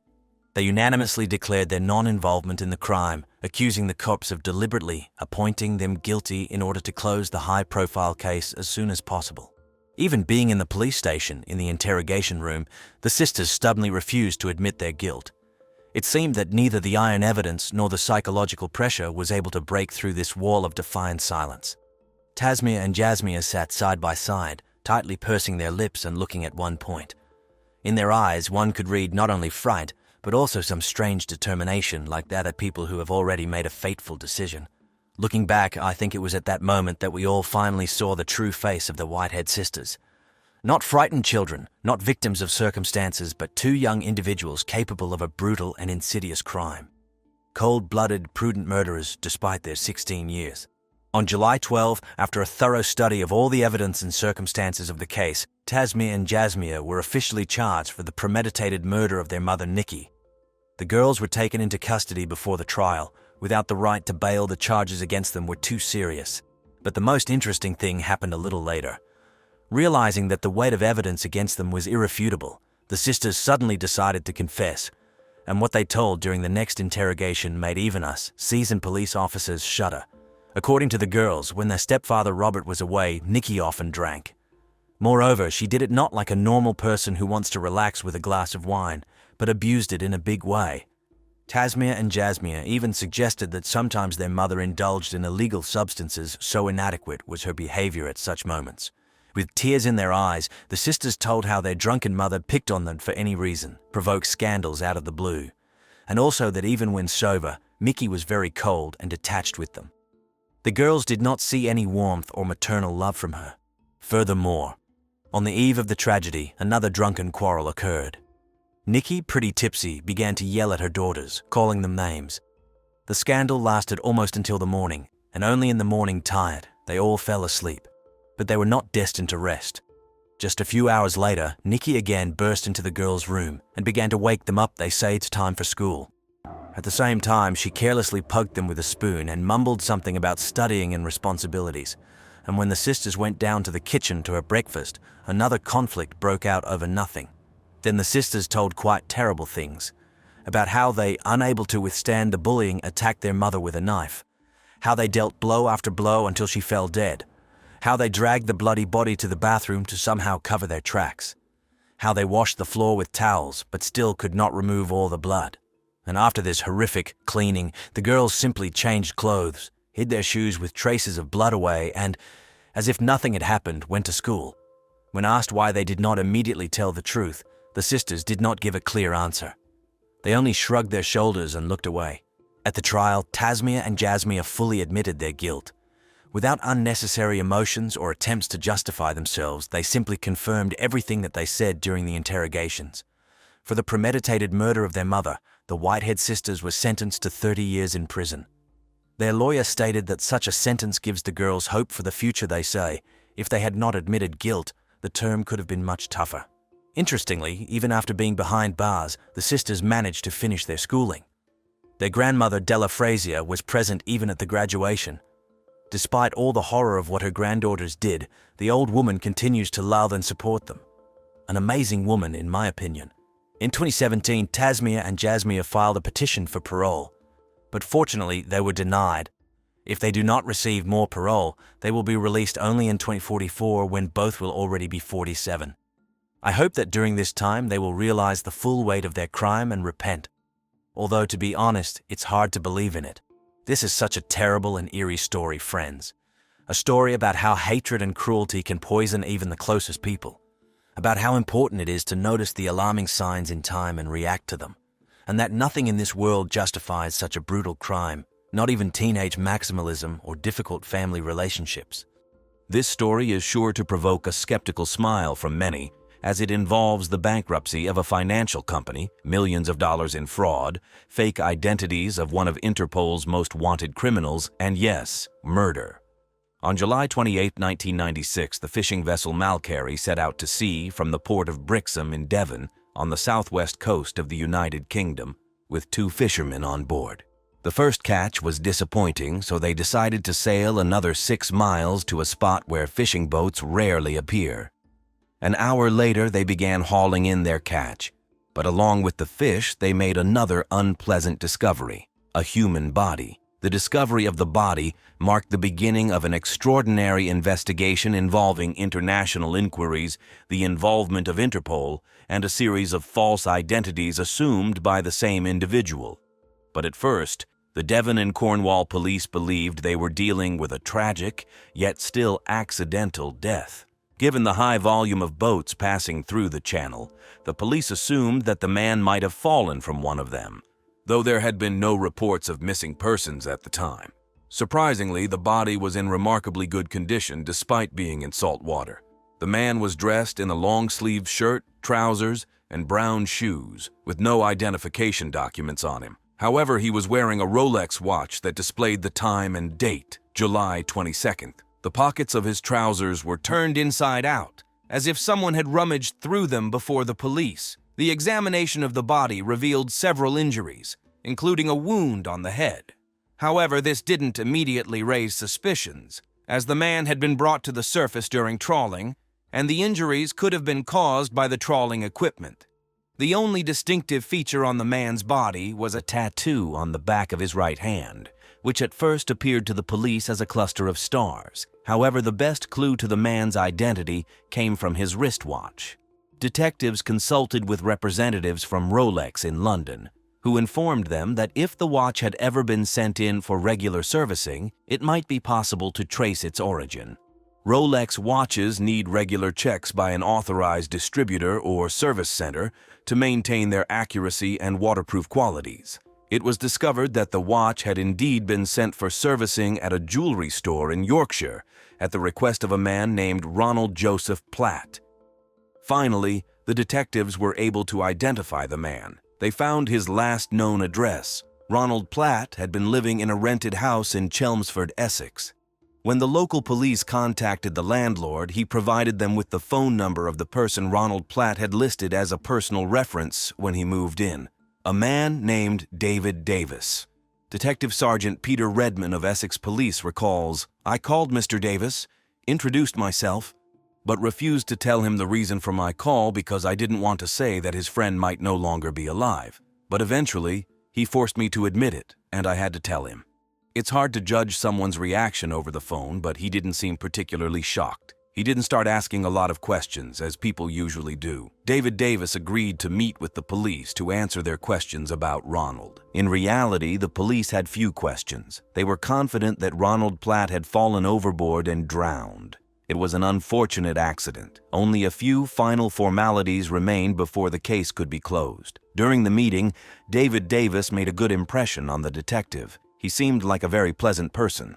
The man explained that the tattoo on his friend's hand was actually a maple leaf, not a constellation. He promised to find a photo of Ron to show to the detectives, and he did.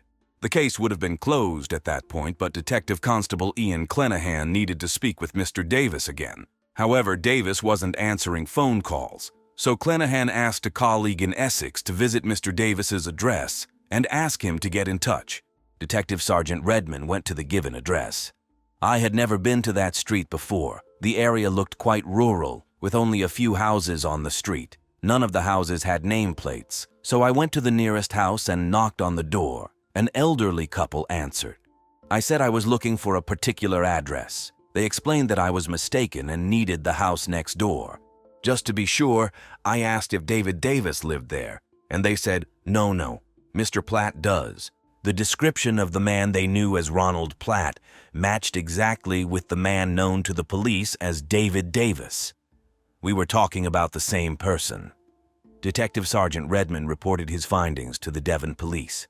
Suddenly, it became clear that David Davis was far more significant to the investigation than initially thought, and it became obvious that he knew more than he had told the authorities. Redmond admits that he often wondered what would have happened if he had knocked on the other house and reached the correct address. He would have spoken to Mr. David Davis, who he expected to find there, and that would have been the end of the story.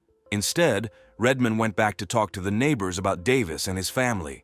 Frank and Audrey told Redmond about their neighbor. Some time ago, he had arrived with a wife much younger than him and 2 small children, a baby and a child around 3 years old. The neighbors said that the family quickly integrated into the local community. They also mentioned that the man had a connection to Devon because he had a boat there, which he regularly took out to sea. The mention of the boat piqued the police's interest, but without knowing the boat's name or description, they didn't know how to find it. Investigators then decided to re-interview all witnesses in the hope of uncovering something they might have missed earlier. They started with the fisherman who had found Ronald. The fisherman reported that, along with Ronald Platt, the trawl had also brought up an anchor. The police took the anchor, though at that time they had no idea that it would soon become a key piece of evidence in the case. Meanwhile, the investigators were trying to learn more about David Davis's friendship with Ron Platt. Ronald's brother mentioned that Ron had been in a long-term relationship with a woman named Elaine Boys, who lived in Harrogate, North Yorkshire. The police spoke with Elaine and began to learn more about Ronald and the life he had led. Ronald and Elaine had lived together for 10 years until 1993. He was a very quiet, calm, pleasant, and caring person. Elaine said that Ronald's most prized possession was his watch. He was generally obsessed with electronics and precision engineering. He wore the watch constantly and never took it off. She also explained their connection to David Davis. Elaine had met him 5 years earlier in Harrogate when he visited an auction house dealing in art, where she worked as an administrator. It was a very quiet day with no phone calls, and the man spent about an hour and a half inside, talking with Elaine first about the auction, paintings, and antiques. Gradually, the conversation shifted to what the man did for a living. He mentioned that he was moving to Yorkshire and was looking for a place to live near Harrogate in the Dales. Then, incredibly, at the end of the conversation, he offered Elaine a job. She thought it was amazing, but remembered that she wouldn't be able to work for him for long because she and her boyfriend, Ron Platt, were planning to move to Canada. Davis responded that it was fine. He promised to help the couple save money for their move to Canada because Elaine would earn more with him than at the auction house. Elaine introduced Davis to Ronald, and their friendship began from the first meeting. Soon after, David Davis offered them a share in his new company. The new company was called Cavendish Corporation, which sounded very solid and reliable. He made Ron and Elaine the nominal directors of the company. When asked why, he explained that he didn't want to be a director himself because of his wife, who was demanding alimony from him. Therefore, he didn't want his name to appear on any documents. Davis claimed that his wife was building a brilliant career as a doctor in New York and didn't need any money. However, she was greedy and was trying to take her ex-husband's money. That was his explanation, and Elaine and Ronald simply believed Davis. Elaine's job involved traveling around Europe and inspecting properties, but none of them were ever purchased. Instead, during her business trips, she made deposits for her boss into his foreign accounts. Looking back, she realizes that Davis had drawn her and Ronald into his little world, which was, in reality, just a facade. But at the time, the couple never doubted Davis for a moment because he made an excellent impression on everyone around him. At Christmas in 1992, Elaine and Ronald were invited to Davis's home where they met his daughter Noel. Noel seemed to be in awe of her father. Davis did most of the talking that evening while Noel, although not overly shy, was still quite reserved. Before saying anything, she always looked to her father for approval. Davis gave the couple a generous holiday gift. Enclosed in Elaine's Christmas gift was a card in which Davis promised to buy them 2 tickets to Canada if they agreed to leave by the end of February. February 1993. For Elaine, this was a shock, as they needed to settle all their affairs within just 2 months. How could they just up and move to Canada in such a short period?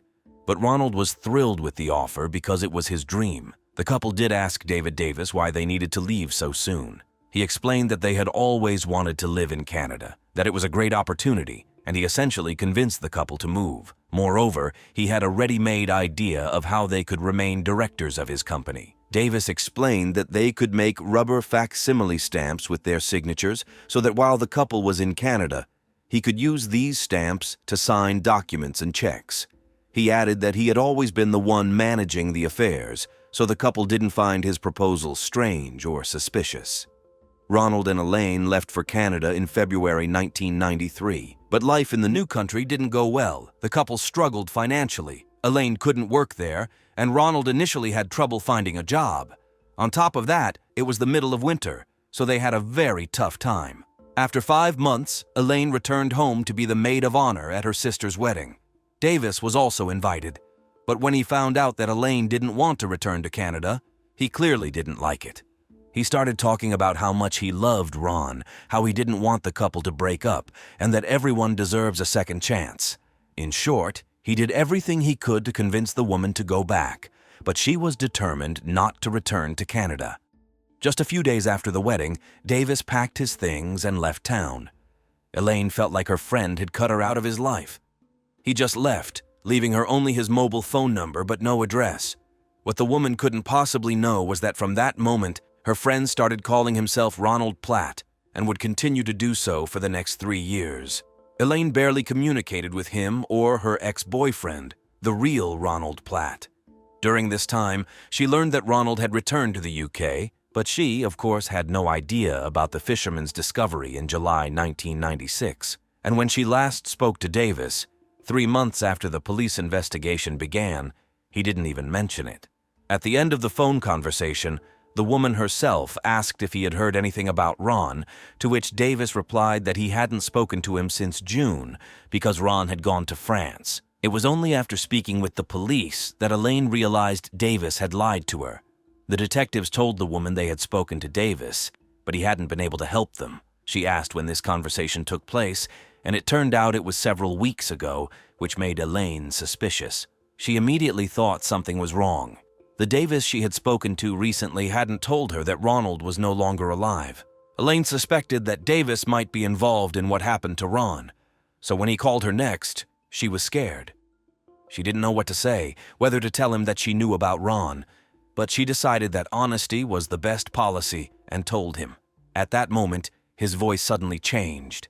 Instead of cheerfulness, there were new notes in it, and he said he would like to see Elaine at work. The woman was afraid to scare him off and didn't refuse. She agreed to meet him for coffee. During the meeting, Davis expressed how sorry he was about Ron, but the woman felt the insincerity in every word. She could see that it was just an act. And yet she played along with him. But when he left, she called the police. Investigators knew that he would take a train home, so they went to Chelmsford Station. When the suspect was brought to the police station, he was searched. The documents in one pocket identified him as David Davis. The documents in another pocket identified him as Ron Platt.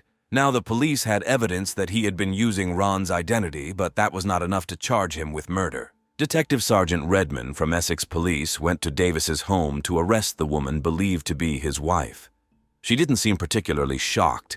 Instead, she was more concerned about the well-being of her children. While she was packing for her daughter, a female officer who was with her noticed that the bag seemed unusually heavy. She looked inside and found several gold bars and cash, just what every 3-year-old needs, and that was just the beginning.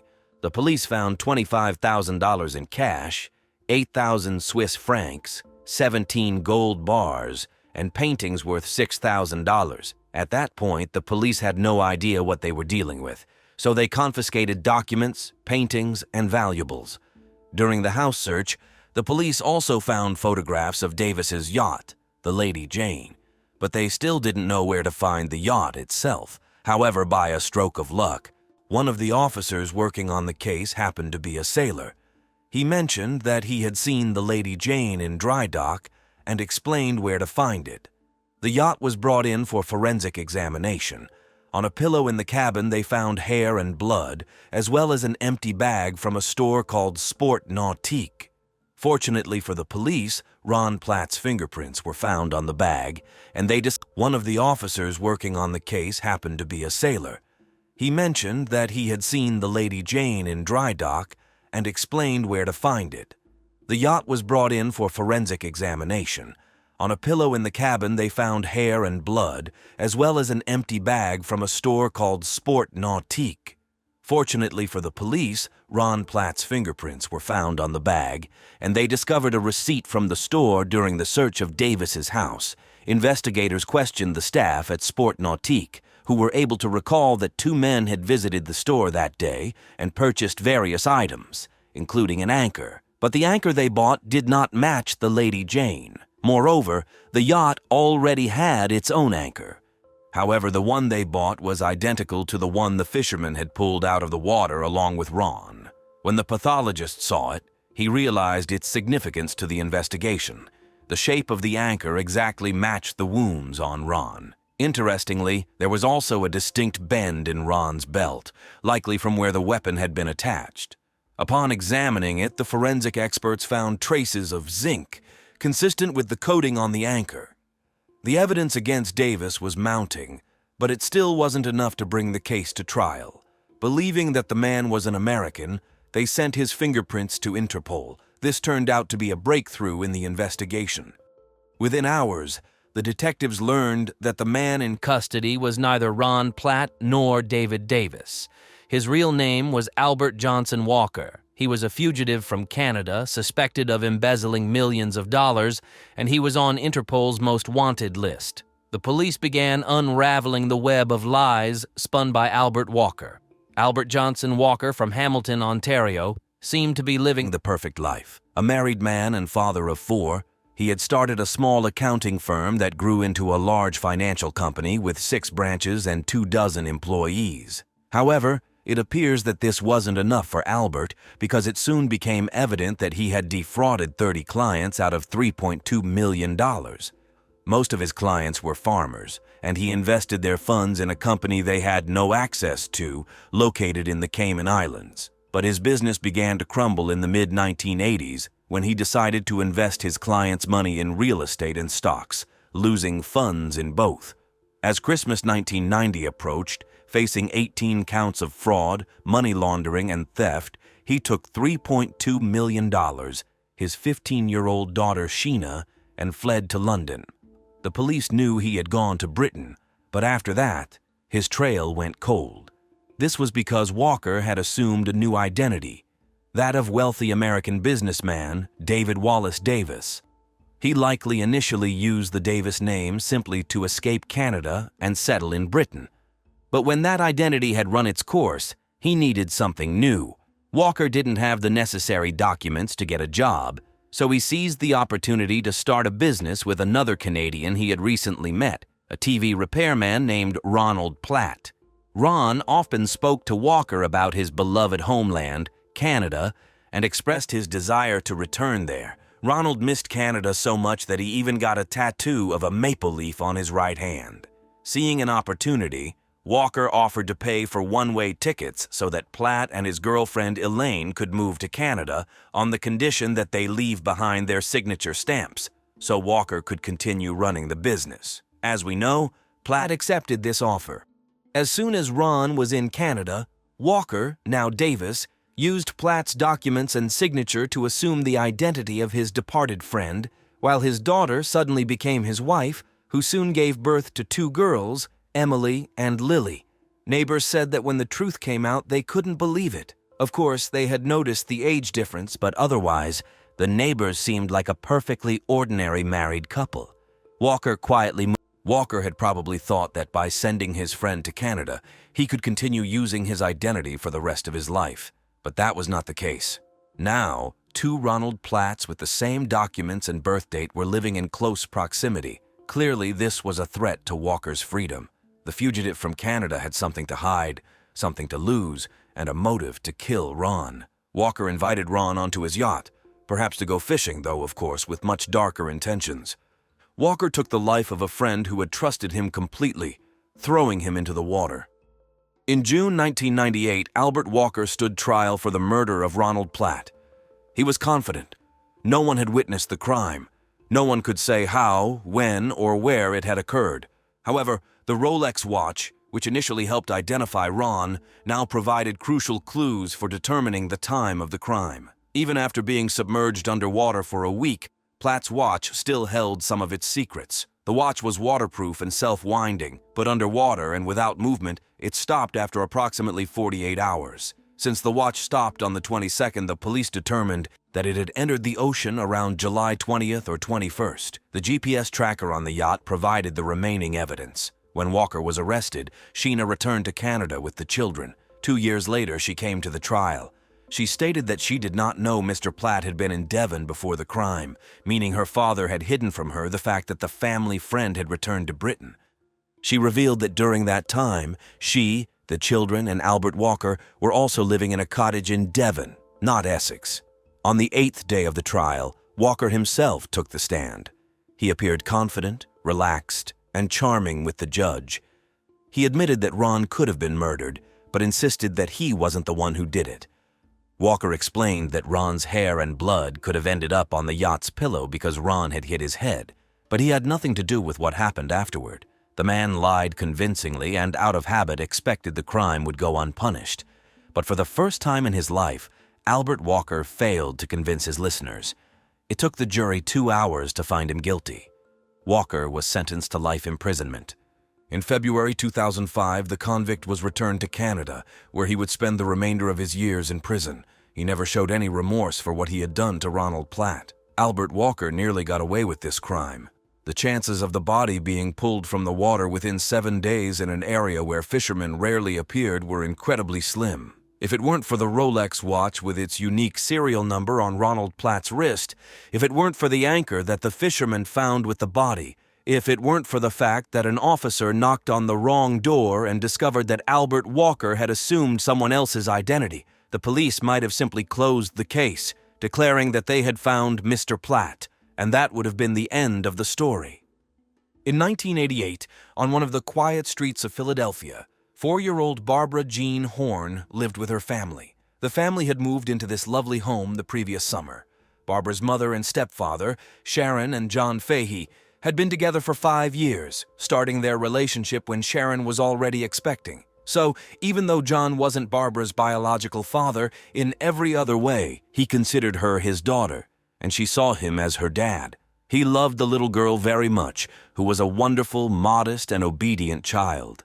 To the neighbors, they also seemed like a lovely family. On July 12, 1988, the day started as usual for the family. Around 7 a.m., Sharon left for work. John, who usually worked in construction, had the day off that day, so he was spending it with his daughter. At 11 a.m., John called his wife and let her talk to their daughter. Barbara Jean asked when her mom would be coming home and if she could have a popsicle. After that, Barbara Jean sat down to watch TV while John continued cleaning the house. In the middle of the day, they went out to buy sandwiches for dinner. Upon returning, John continued cleaning, and he allowed Barbara Jean to play with her toys in the front yard. Around 3 p.m., Barbara Jean came inside and asked John if she could play with a boy who lived next door. John told her that the boy wasn't home and insisted that she play in front of the house. Since the family didn't have a fence, many neighbors saw and spoke to the little girl that day. Later, John would be criticized for allowing his daughter to play outside where anything could have happened to her. However, Barbara Jean was a very obedient child. There was a small kiddie pool by the front door, and she was splashing in the water and playing with her toys. She wasn't in the habit of wandering off or roaming the street. On the contrary, she would run back into the house every 10 minutes. Besides, John believed the neighborhood was safe for his family and child. But at 3:45 p.m., John realized that he hadn't seen his daughter for some time. He went outside and noticed her toys scattered around. John called out to her and walked around the house, but she was nowhere to be found. He walked up and down the street shouting her name. As is often the case, calm quickly turned to panic within seconds. Neighbors saw him running around frantic with fear. John went door to door, knocking and asking if anyone had seen his daughter. The neighborhood children joined him in searching for her. John then called his wife, telling her that Barbara Jean was missing and that she needed to come home. However, at that moment, he hadn't yet called the police, still hoping that his daughter would be found before his wife returned. When John eventually called the police, officers interviewed the neighbors and concluded that the last time Barbara Jean was seen was between 3:30 p.m. and 4:30 p.m. with a man. The man was estimated to be between 25 and 30 years old. He was described as white but tanned, with sandy or light brown hair. He was approximately 173 centimeters tall and weighed a little over 70 kilograms. The man was wearing distinctive clothing, a white t-shirt with some writing on it and jeans.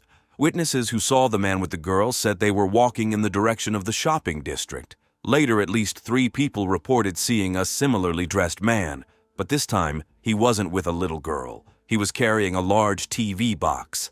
One witness mentioned that he was sitting at his desk when he looked out the window and saw the man struggling to carry the box. The man paused briefly to catch his breath, stood in front of a church for about half a minute, bent down to grab a bag sticking out of the box, and then continued walking down the street. Another person saw the man place the box right in front of their house, likely because it was trash collection day. However, the garbage had already been picked up that morning, which the homeowner informed the man. The homeowner said, "Hey, the trash was collected this morning. You can't just leave the box in front of my house. It'll sit there for a week. You need to take it somewhere else." The stranger then pulled out a cigarette, lit it, stood there for a few more minutes chatting with the witness, then picked up the box and walked away.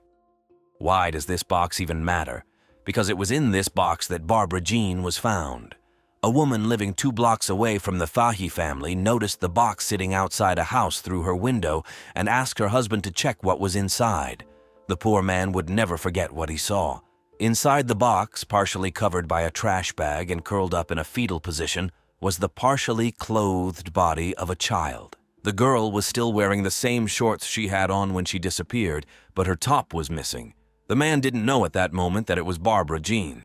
He started shouting that there was a child's body in the box and that the police needed to be called immediately. The situation was so horrifying that it defied description. Events unfolded right before the neighbors' eyes. A child went missing in broad daylight, and within an hour, Barbara Jean was found dead in a cardboard box. People looked at each other in disbelief, wondering who could have committed such an act. Fortunately, the suspect didn't remain hidden, and the police were able to create a composite sketch of him. The medical examiner took the body and performed an autopsy. He concluded that Barbara Jean died from blunt force trauma to the head. She had been struck around 5 times with something light, as there were no fractures in her skull. It might have been a light wooden rod, much lighter than a bat. The pathologist found a bruise on Barbara Jean's shoulder. There were no obvious signs of a struggle or assault. Most likely, her body had been washed before being placed in the box, because despite the serious injuries, there was no blood on her. Additionally, there was water on the girl, and her hair was still wet. The police brought John to the station, where he identified the girl from a photograph. But they needed him for more than just that. The man was immediately accused of having done something to Barbara Jean. He, of course, denied it. John admitted that he often drank heavily and, when drunk, might have pushed his wife or raised his hand against her. However, he insisted that he never hurt his daughter. The only form of punishment John considered acceptable for Barbara Jean was push-ups because he was a former Marine. If the girl did something wrong, she had to do 5 push-ups. John sometimes joked that this made her strong and muscular, but he never laid a hand on her and adored the child. Despite the witnesses' statements, John remained the primary suspect. He was brought to the station and interrogated repeatedly, but there was nothing that directly linked him to the crime. John's build did somewhat resemble the man seen by the witnesses, but he didn't match the composite sketch at all. Although there was always the possibility that a stranger had committed the abduction, it is usually someone known to the child who is responsible. The police went door to door showing the girl's photo and the suspect's sketch. One neighbor confirmed that Barbara Jean was very shy and would not have gone anywhere with a stranger. As a result, the police increasingly leaned toward the idea that the girl had been abducted by someone she knew, likely a neighbor of the family. The police conducted a fairly extensive investigation. They checked the trash bins in the area where Barbara Jean was found, hoping to locate the missing top or other evidence. They increased the number of patrolling officers to see if anyone who returned from work around 4 p.m. might have passed by the family's home. A reward was also offered for any information leading to the perpetrator. However, despite these efforts, nothing significant was uncovered. Meanwhile, thanks to the serial number on the box, detectives identified the purchaser of the television as the Ward family, who lived nearby. The police then arrested the Ward family's son, Wesley Ward. The young man was a student, but could not prove he was at university lectures that day. He claimed he was, but this could not be verified since there was no check-in system at the university. Wesley was interrogated and his home was searched. They found a photo of the girl in the box and a stain on his room's wall. However, the detectives' initial excitement was short-lived as the stain turned out to be just paint, and the girl in the photo was a relative of Wesley. Wesley Ward did not match the composite sketch and was unlikely to be foolish enough to use his own box. It seemed more plausible that the real killer had spotted the discarded box behind the house. The police had to admit that this lead went nowhere as well. At the same time, the police continued showing the composite sketch to residents in several neighborhoods, and one man identified the person in it. He confidently stated that it was Ross Felice. Ross and his brother lived not far from the girl's home with their mother. The brothers were regular guys, played basketball with other kids, and had no prior police records. However, someone who had seen the man with the box identified Ross. Moreover, on the first evening after Barbara Jean's murder, Ross had approached her neighbors discussing the incident and asked if the police had any suspects, whether anyone had been arrested, and what was happening. But as soon as the police started circulating the composite sketch, he never appeared there again. Many officers believed that Ross was the killer. Barbara Jean's father was determined to find the guy and, by his own words, beat him to death. Detectives wanted to arrest Ross, but the prosecutor refused, stating that the jury would not convict someone based solely on a composite sketch. Ross was placed under surveillance, and the detectives kept watch on him for about 6 months. Eventually, a grand jury reviewed the cases of both Wesley Ward, whose family had bought the television, and Ross Felice. A grand jury decides whether there is enough evidence to bring a case to trial or to dismiss it. They concluded that there was insufficient evidence to charge either of the men with the murder. Because detectives had spent so much time and effort on Ross Felice, valuable time for solving the case had been lost, and it fell by the wayside and was later forgotten. In 1992, the case was handed over to detectives Martin Devlin and Paul Worrell, who were known for their impressive solve rates, largely due to their ability to obtain confessions from suspects. Martin Devlin wasted no time and accused John Fahey of Barbara Jean's murder and Sharon of being aware of it and covering for her husband. This approach to the investigation enraged the couple. The murder of their daughter was once again being actively investigated, only for them to find themselves back under suspicion. The couple sought legal counsel and, in the absence of their attorney, refused to speak with the detectives. A few months later, Martin Devlin and Paul Worrell decided to speak with 27-year-old Walter Ogrod. At one time, he and his brother lived across the street from the Fahey family. The brothers lived in the house alone and rented out the property to the Green family, whose 6-year-old son Charlie often played with Barbara Jean. For some reason, during the initial investigation, the police, knowing that the girl frequently visited that house, showed no interest in its occupants. In fact, Barbara Jean's father, John Fahey, had suggested to the police that they speak with them and even called a detective in 1991 to report that the tenants were moving out. So if there were any clues to be found, it was now. But no action was taken on John's suggestion. Suddenly, in 1992, the detectives took an interest in the house. This was partly because Barbara Jean frequently went there to play, but also because the house had attracted many undesirable characters in 1988. Walter Ogrod had a difficult childhood. Other children teased him, and he was slightly developmentally delayed, attending a school for children with learning difficulties. His mother harshly punished him for any misstep, so at the age of 11 he moved to live with his father in the same house. Walter served in the army but was discharged due to his condition. According to Walter's acquaintances, he would likely be diagnosed with autism today. He had very few friends and no girlfriend. When Walter's father died, his younger brother, who lived with their mother, moved in with him, bringing with him endless and noisy parties. This is why neighbors disliked the house, as it attracted strange people. Additionally, the house had a tragic past. In 1986, a 16-year-old girl, the daughter of a local police detective, was murdered in the house's basement, having been in the wrong place at the wrong time. 4 men who wanted to kill Walter's younger brother seriously injured him, but the girl did not survive. The men who committed the crime were convicted. There was another reason the police were interested in Walter.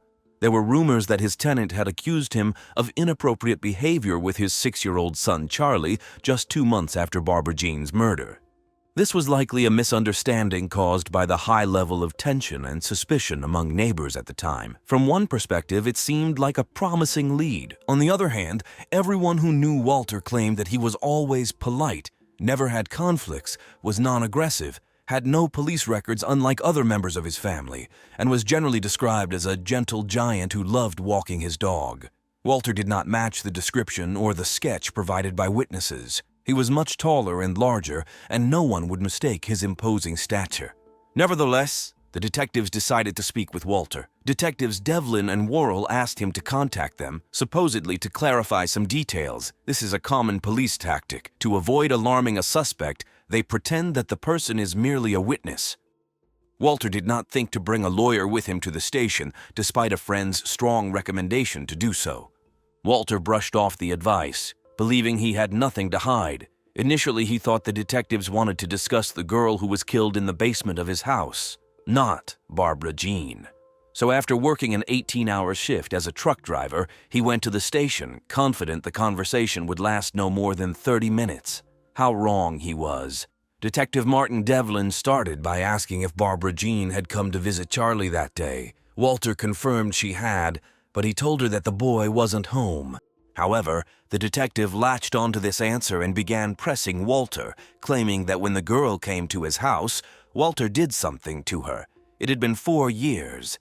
How could he remember anything about that day? Perhaps she had come on a different day, but to the detectives, that was irrelevant. Detectives are not allowed to interrogate someone for more than 6 hours, but Walter spent 18 hours at the station after a grueling shift. That meant he hadn't slept for over 30 hours. He was denied food, water, the chance to call his lawyer, and at one point was even handcuffed to prevent him from standing up and leaving. The interrogation was not recorded at the time, and the detectives took advantage of that. They convinced Walter that they had witnesses who confirmed he had killed the girl, claiming he had simply forgotten due to memory loss. They then threatened to put him in a cell and inform his fellow inmates that he had brutally killed the girl, who would then beat him to death. When such threats come from 2 police detectives, it's hard not to believe them. Finally, the detective said, "If you sign all these papers, we'll let you go and talk to your lawyer." Many people don't understand what this means, especially someone with developmental issues like Walter. It's not hard to guess what happened next. He gave in and signed 16 pages of a confession to the murder of Barbara Jean. Of course, all of it was written by the detective. After leaving the interrogation room, Walter called his lawyer and asked to be picked up from the station. He only realized the gravity of his actions when his lawyer explained, "Walter, you've just confessed to murder. You're not going anywhere." On April 6, 1992, Walter Ograd was arrested and charged with the murder and attempted sexual assault of Barbara Jean. On May 15, 1992, newspapers published details of his confession. According to the alleged confession, Walter claimed that on the day Barbara Jean came to visit Charlie, who was not home, he had an idea. He invited Barbara Jean to the basement to play doctor, which she agreed to. He then allegedly attempted to engage in sexual activity with her, and when she started to scream, he became enraged and beat her with a metal handle from a weightlifting machine that was in the basement at the time. It is worth noting that the description of the rounded metal handle did not match the murder weapon, which was described as a very light rectangular piece of wood. According to the signed confession, Walter then hid the girl's belongings in the ventilation system, though these items were never found. He allegedly washed the body, took a trash bag from the garage, and searched for something else to put the body in. Outside, he found a television box, placed Barbara Jean inside it, and exited through a back exit in the basement. After disposing of the body, he reportedly threw away the mat and cleaned the basement. The trial began in October 1993. The defense naturally focused on the argument that Walter's confession had been coerced. Walter himself took the witness stand and declared that he had not committed the crime. The jury believed him, as it was evident that the confession was not written by him or even dictated by him, as the detectives had claimed. The jury deliberated for 9 hours and voted several times before reaching a final decision. When they returned with the verdict and were about to announce it, one juror stood up and stated that he disagreed with the verdict. This caused an incredible commotion in the courtroom. The judge dismissed the jury. John Fahey, unable to contain himself, lunged at Walter, trying to strangle him. He was pulled away and handcuffed, but no charges were filed against him. At that point, no one even knew what the jury was about to decide. It turned out that Walter Ograd was moments away from freedom. The jury was close to declaring him not guilty. They saw clear gaps in the prosecution's case that made it difficult for them to believe in Walter's guilt. The retrial began 3 years later, and this time the prosecutors addressed the gaps in their case. They still had no physical evidence against the man, but this time they called an informant to the stand. 18 months before the second trial, 2 convicted criminals, John Hall and Jay Wolchansky, claimed to the police that Walter had confessed to them. It should be noted that John Hall was a frequent informant for the police, so much so that he earned the nickname Monsignor for supposedly hearing confessions from his cellmates. Because of this, his testimony was regarded with considerable skepticism. However, Jay Wolchansky was considered credible by the police, so he was allowed to testify in court. He claimed that Walter had confessed to him about the murder. He also said that he had heard Walter confessing to his mother, but she had already died and could not refute his statements.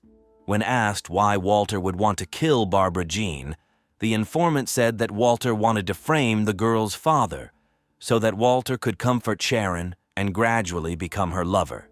John and Sharon found this explanation absurd, but at that point, they had no doubt about the defendant's guilt, so they did not dispute the informant's claims. By that time, Walter had spent years in prison.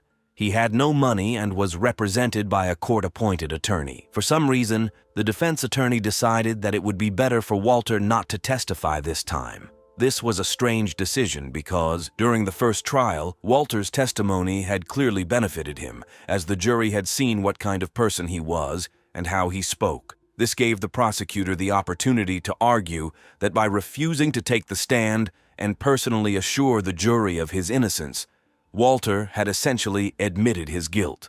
This was an improper tactic, and the prosecutors knew they were not allowed to use it in court, but it was exactly what the jury heard.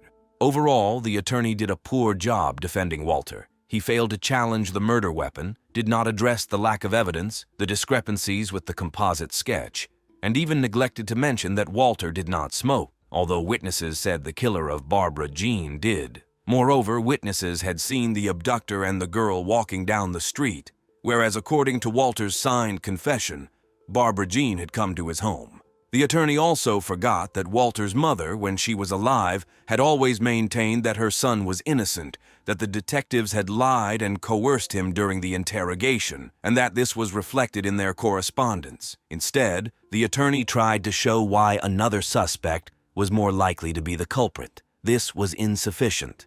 As a result, after 8 years, Walter was convicted of murder and attempted aggravated sexual assault.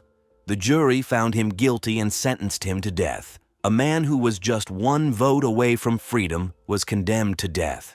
Years passed, and all of Walter's appeals were denied. His case attracted the attention of a prominent journalist who wrote about him and expressed doubts that an innocent person had been sentenced to death. This attention led to a new team of defenders who would assist Walter for many years. However, significant progress didn't begin until 2017, when a new district attorney allocated resources to review old controversial cases.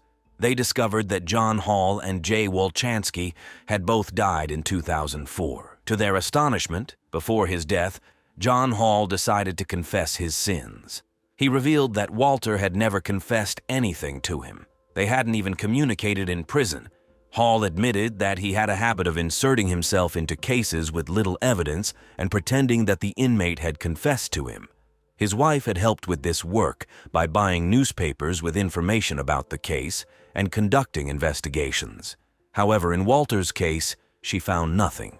Instead, she used her ingenuity and wrote Walter a letter posing as a stripper, asking him to confess to the murder. Walter, of course, didn't reveal anything to her either.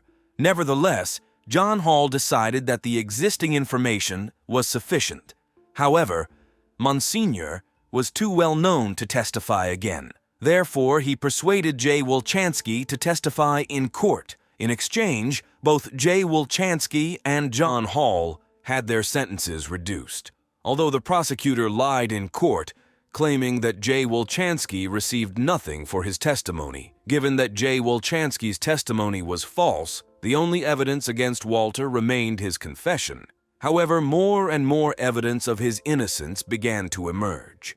In 2004, a man who had been in Walter's basement after Barbara Jean's murder testified that there was no trace of cleaning, blood, or any indication that a murder had occurred. Furthermore, according to Walter's signed confession, he had removed the victim through the basement's back door. But although such a door did exist, it had been completely barricaded several years before, making it impossible for him to have passed through it. In 2008, Walter's new defense team demanded that all collected evidence be compared with Walter's samples. In 1988, the police were not as advanced in DNA testing as they were in 2008. However, the police still had samples from under Barbara Jean's nails, DNA from her body, and even fingerprints on the box. The prosecutor responded that many pieces of evidence had been lost or discarded as unnecessary. DNA might be irrelevant due to the state of forensic laboratories at the time. The DNA was found not directly on the victim's body, but during the autopsy when her body was being washed. It was possible that the DNA was on the autopsy table, not on the victim. This DNA belonged to an unknown man, not Walter. However, the defense could not use this information. The fingerprints on the box were compromised because police officers had handled it with their bare hands. The defense also discovered that the prosecution had not provided the defense attorney with most of the case materials. Additionally, they found that Barbara Jean had actually died from strangulation, not from head trauma as indicated in Walter's confession. It was likely she died because the perpetrator covered her mouth with his hand. The bruise on her shoulder turned out to be a hickey. Furthermore, according to the confession, Barbara Jean had come to Walter's home, but all witnesses had seen her walking down the street with a man. Collectively, this information led to a petition to overturn Walter's conviction. The new district attorney was prepared to declare him innocent, but the decision required a judge's ruling. Then COVID-19 struck.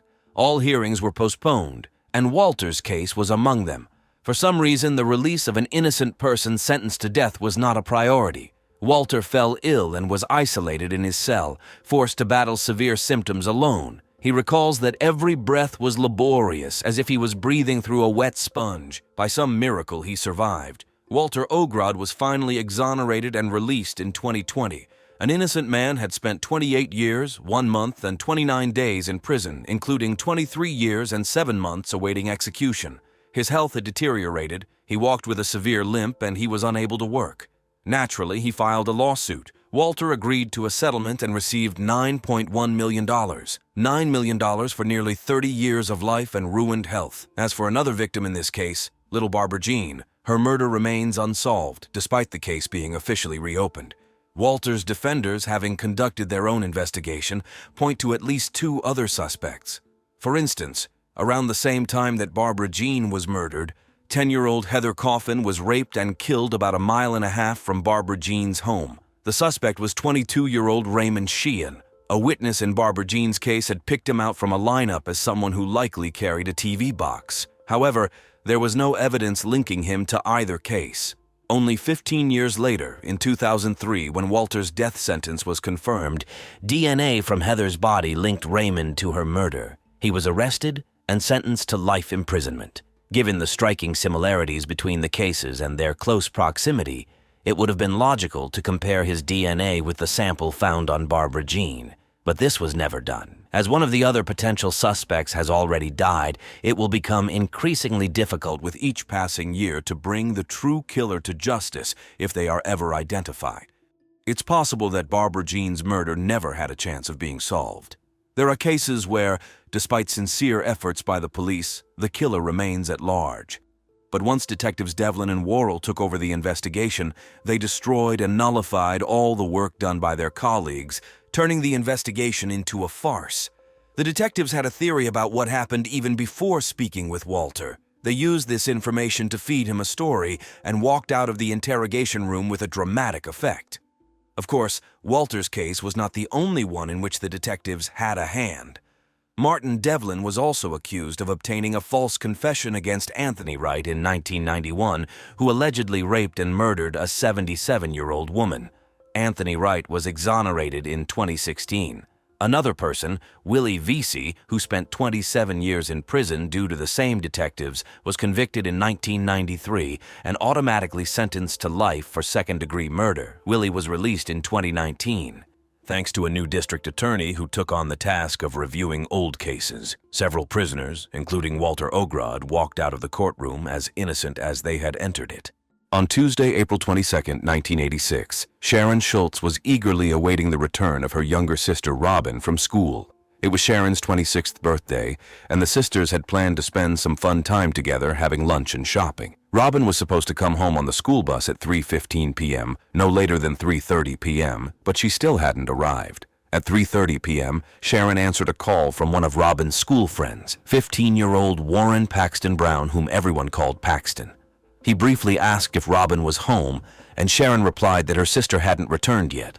Paxton said he would call back later before hanging up. If Sharon wasn't worried before, she now began to frequently glance at the clock, wondering where her younger sister could be. Robin's strange absence was reported to her mother, Nancy. The woman immediately left work and called friends and relatives, but no one had heard anything about Robin. Then the mother organized a search for her daughter, involving not only family members but also Robin's friends, including Paxton and her close friend and neighbor, 15-year-old Michelle Jackson. Unfortunately, they couldn't find her, and that same evening at 10:15 p.m., the family reported Robin's disappearance to the police in Berea, Ohio.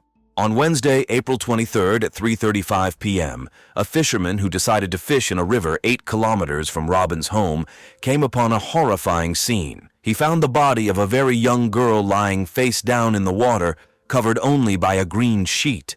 There was nothing else. The fisherman called the police, and the body was taken away. Now, someone had to identify the victim. This difficult task fell to Robin's brothers, Ken and Rick. The detective warned them that he was certain it was their sister, but everything had to be done officially. They were given a few minutes to prepare and were then invited inside. The body was covered. When the sheet was removed, there was no doubt. It was Robin. Although Rick was only 23 years old at the time, he took on the role of head of the family, and the sorrowful duty of informing their mother that her daughter had died fell on his shoulders. 13-year-old Robin Starfield was the first child born from her mother's second marriage. The girl's father tragically died of a heart attack just a year after she was born. Her mother was devastated by her husband's death, but her 5 other children from her previous marriage were more than happy to help raise their little sister. Although the girl grew up without a father, her mother, brothers, and sisters created a loving home where everyone supported each other. Robin grew up to be kind, compassionate, and sociable. She enjoyed participating in various sports, such as running, gymnastics, softball, and cheerleading. However, now the entire family had to face the terrible truth. Robin had become the victim of a crime. The coroner concluded that Robin had been strangled. No signs of sexual assault were found. But the main problem arose in determining the time of death. The night Robin disappeared was very cold, and the river water was freezing, which created certain challenges. Nevertheless, according to the pathologist, Robin had been held somewhere overnight and spent about 4 hours in the water. This meant she had died on the day she was found, April 23rd. No evidence was found at the crime scene near the body. The police could only hope that the one clue, the green sheet, would lead them to the killer.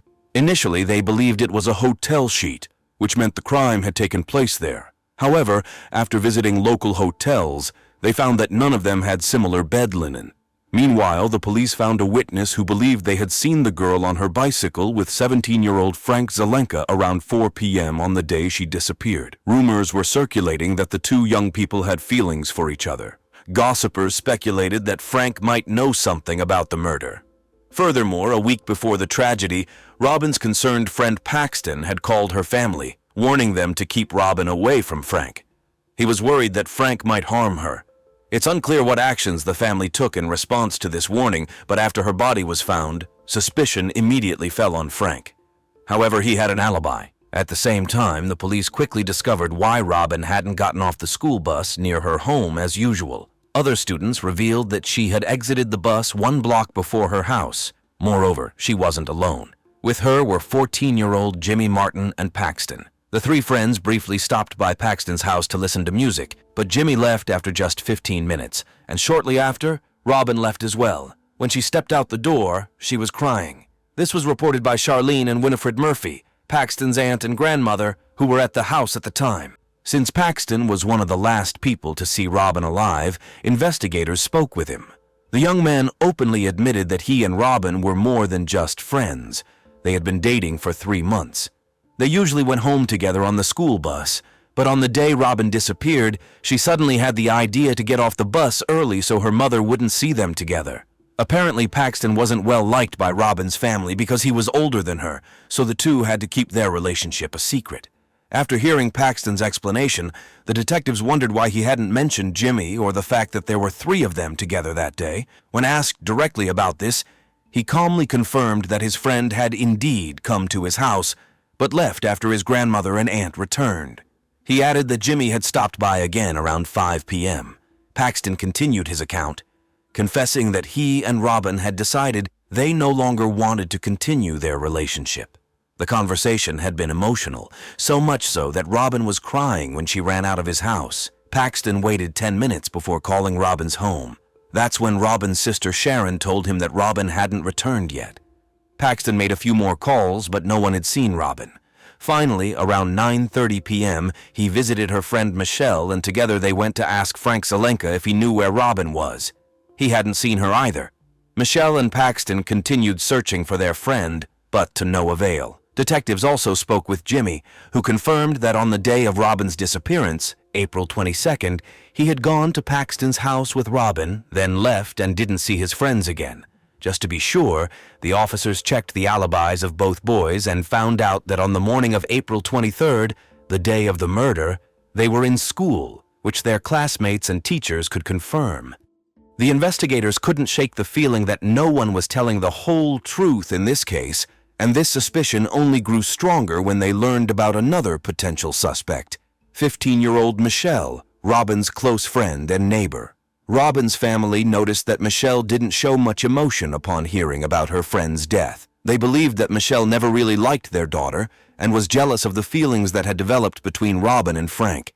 By a strange coincidence, the so-called friends had quarreled just before Robin's mysterious disappearance. Robin felt betrayed when she found out that Michelle and Paxton had secretly kissed, though it's unclear whether this happened while Robin and Paxton were dating or not. Regardless, Robin was furious and even wrote Michelle a note in which she insulted her. Michelle's response was far worse. She replied to Robin with a letter of her own, equally harsh in tone, and at the end, she drew something that sent chills down the spine. A disturbing picture of a gravestone with Robin's name on it. When questioned by the police, Michelle explained that the drawing symbolized the end of their friendship and nothing more. However, the detectives' suspicions deepened, especially given the possibility that Michelle and Paxton's relationship might have developed behind Robin's back.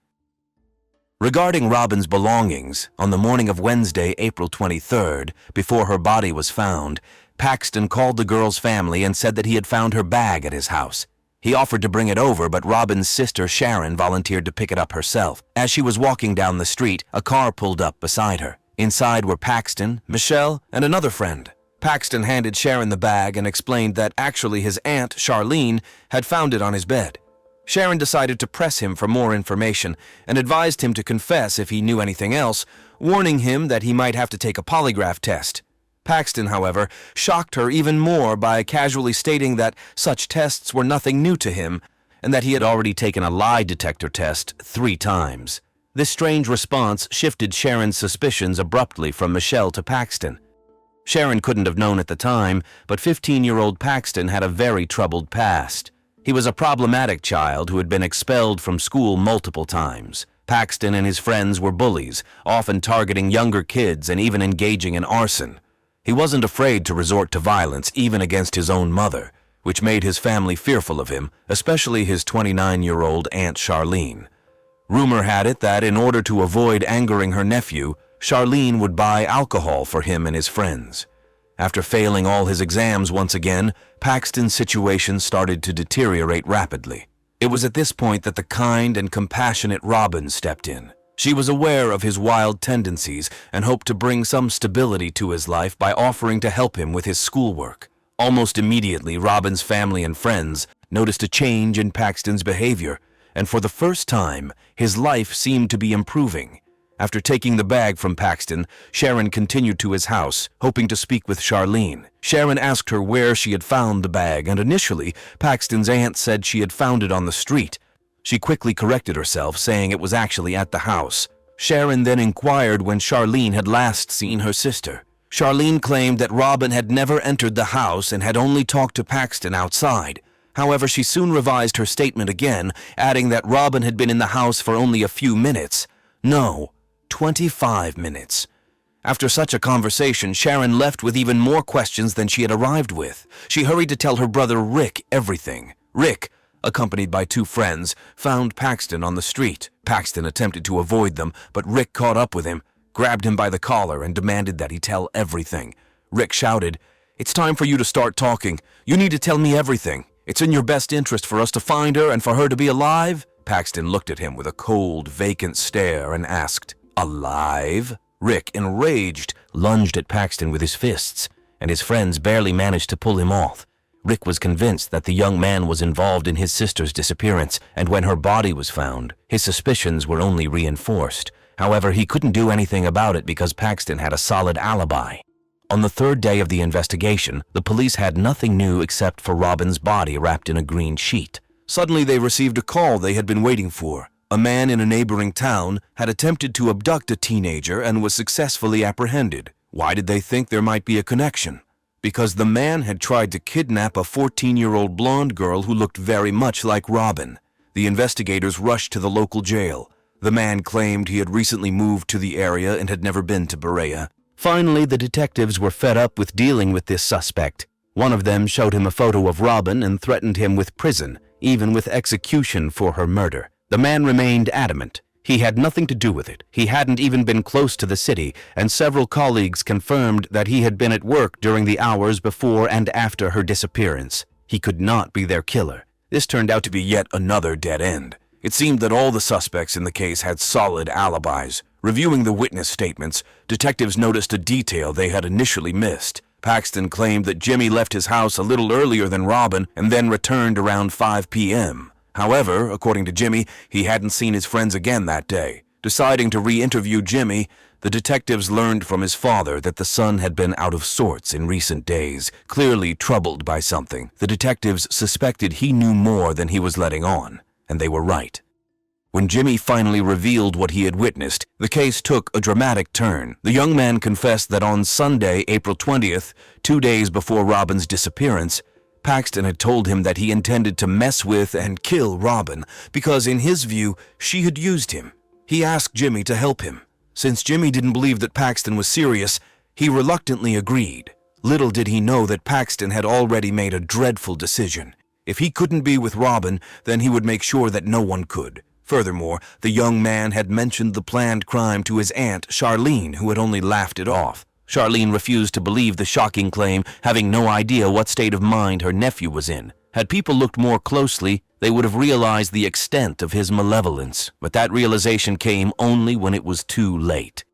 Thanks to Jimmy's very detailed account, the truth about what happened on Tuesday, April 22nd came to light, and it was much more horrifying than anyone could have imagined. Returning from school on the bus, Paxton and Robin sat together in the back seats, with Jimmy in front of them. During the ride, Paxton began to build up his courage, hinting to Jimmy about what was about to happen. Paxton lured Robin to his house under the pretense of her listening to a cassette. She agreed. When the three of them arrived at Paxton's house, he instructed Jimmy to turn up the volume on the radio. Jimmy complied. Paxton then sat on the bed next to Robin. The young man asked her to rekindle their romantic relationship, but Robin refused. When she tried to leave the room, Paxton blocked her way and refused to let her out. The girl began to cry and tried to escape again. When she failed, Robin struck Paxton on the head. She screamed as he dragged her back to the bed. The young man was much taller and stronger than the frail, petite Robin. He easily threw her to the floor.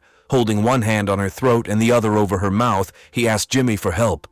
Terrified, Jimmy said he did not want to be involved in the attack. As Robin struggled for her life, Paxton shook her, banging her head against the floor to make her lose consciousness. After a few minutes, Paxton released her, but she was still alive. In horror, Jimmy told his friend he was leaving. Paxton threatened to kill his entire family and burn down the house if he told anyone what he had seen. Then he demanded that Jimmy call Charlene. Jimmy relayed the request to Charlene and ran out of the house. Since Jimmy could only guess what happened next, the detectives decided to question Charlene. As it turned out, she had been keeping many secrets. The young woman was practically incoherent and recounted everything in minute detail. When Jimmy fled down the stairs, Charlene went up to Paxton's room. She saw him sitting on the floor next to Robin's body. She was naked and had only her underwear and a top on. Her skin had turned blue. Charlene was at a loss for words to ask what had happened. Paxton said he was finishing it up and then said, "I need to talk to Jimmy," and ran outside. Charlene was left alone with Robin's body in horror. Paxton's mother, Linda, returned home around 4:30 p.m., which her son did not expect. Charlene did not tell her about the crime that had happened right upstairs and did not call the police, fearing how Paxton would react. A few minutes after his mother arrived, Paxton told his family he would be in his room for the next 2 hours and demanded not to be disturbed. During this time, his mother left the house again, and Paxton saw an opportunity to talk to Charlene so that his mother could not overhear the conversation. He asked her to come upstairs, where she found Robin fully naked on the bedroom floor. The two of them did not know what to do next. In the end, Paxton folded the victim's clothes into a bag, and Charlene handed him a green sheet from the closet. Paxton wrapped Robin in the sheet, and the two of them carried the body downstairs and placed it in Charlene's van. They drove to Robin's house, where Robin's sister Sharon came out with her German Shepherd. The young man asked how the search for the girl was progressing. Interestingly, he never asked if Robin had returned home, but rather if they had found her. The dog was going wild, barking and growling. Sharon thought it was because the dog did not like Paxton, but it turned out that Robin's body was only a few steps away. Paxton told Sharon that he and his aunt would also try to search for Robin. In reality, they headed to a bridge over the river in the park. There, they disposed of Robin's body. They then stopped at a dumpster behind a store, where Paxton discarded her clothes. Afterward, the aunt and nephew returned home around 9 p.m. Thus, Robin was killed before 4 p.m. on the day of her disappearance, 12 hours earlier than previously suspected. Due to the icy water in the river where the body was found, the pathologist was mistaken, which significantly slowed the investigation. In the days following, Paxton, Charlene, and Jimmy lied to the family, Robin's friends, and the police about what happened. No one could have imagined the twisted thoughts of the 15-year-old boy and his insane ideas that Robin's life only mattered if she was with him. On May 1st, 1986, Paxton and his aunt were arrested. While in custody, the young man wrote a letter attempting to provide his version of the events. However, much of what he wrote did not match the accounts of Jimmy and Charlene. He tried to blame anyone but himself for the murder, claiming that the girl had struck him with a baseball bat, prompting him to grab the bat and hit her in return. However, the pathologist determined that the cause of death was strangulation. Paxton was tried as an adult and charged with murder with aggravating circumstances. Of course, the prosecutor feared that the defendant's young age might work in his favor, but the testimony of Jimmy and Charlene was so full of shocking details that Paxton was found guilty. He was sentenced to life imprisonment with the possibility of parole after 20 years. His 29-year-old aunt Charlene, who had helped her nephew dispose of the body, pleaded guilty to tampering with evidence and was sentenced to 5 years probation. The Robin family found this a mockery of justice. Charlene, who was a mother herself, revealed that she had heard disturbing noises from the bedroom but did not even get up to see what was happening. She then helped her murderer nephew dispose of the body of the 13-year-old victim. 37 years have passed since Robin's murder, and Paxton claims to have become a new person and reformed, but the victim's family does not believe this and does everything possible to ensure that each time the parole board denies him release. Paxton does not give up and has created a petition for his release. He admitted to his actions, saying, "I committed this crime, I take full responsibility for it, and I know there is nothing I can do to bring Robin back." Nevertheless, he asked concerned people to sign the petition to give him a second chance. The Robin family quickly shut down these attempts by creating their own petition against his release. As long as they can keep their daughter's killer behind bars, they will do everything possible to ensure it remains that way in the future. Eliza Levy was young, worked a lot, and loved adventure. She had her whole life ahead of her, but suddenly she was kidnapped by strangers. They took her deep into the forest, tied her to a tree, and threatened to brutally harm her and her family if she didn't obey. Her relatives were beside themselves with worry. An elite group of police agents got involved. But could Eliza do something herself to escape? Using an unusual tool, she put a risky plan into action. Then, one night in the dark, she noticed some lights. Was this the end of the nightmare? Or would it start again with renewed force? The 24-year-old Eliza Levy can be called a child of two worlds. Her father, James Levy, was an American born and raised on Long Island, just a few miles from New York City, while her mother, Alicia Ortiz, worked as a school teacher in Ecuador. They fell in love when James was a Peace Corps volunteer in the 1980s and soon married. Of their 4 children, 2 received dual citizenship in both the U.S. and Ecuador. James believed that raising their children in the U.S. was best, but he unexpectedly found them drawn to the peaceful, slow-paced life of South America.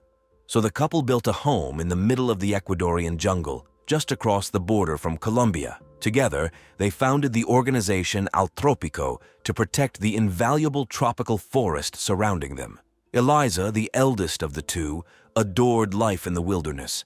Her adventurous spirit kept her constantly on the move, always ready to search for new bird species or explore uncharted territory. When she returned to Ecuador, she enrolled in university, where she studied botany and biology. It was here that she found a serious passion: cycling. She organized weekly races through the streets of Quito and took long trips across the country.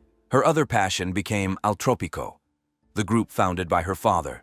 She volunteered, guiding school children through the jungle, teaching them to identify hundreds of species of local birds.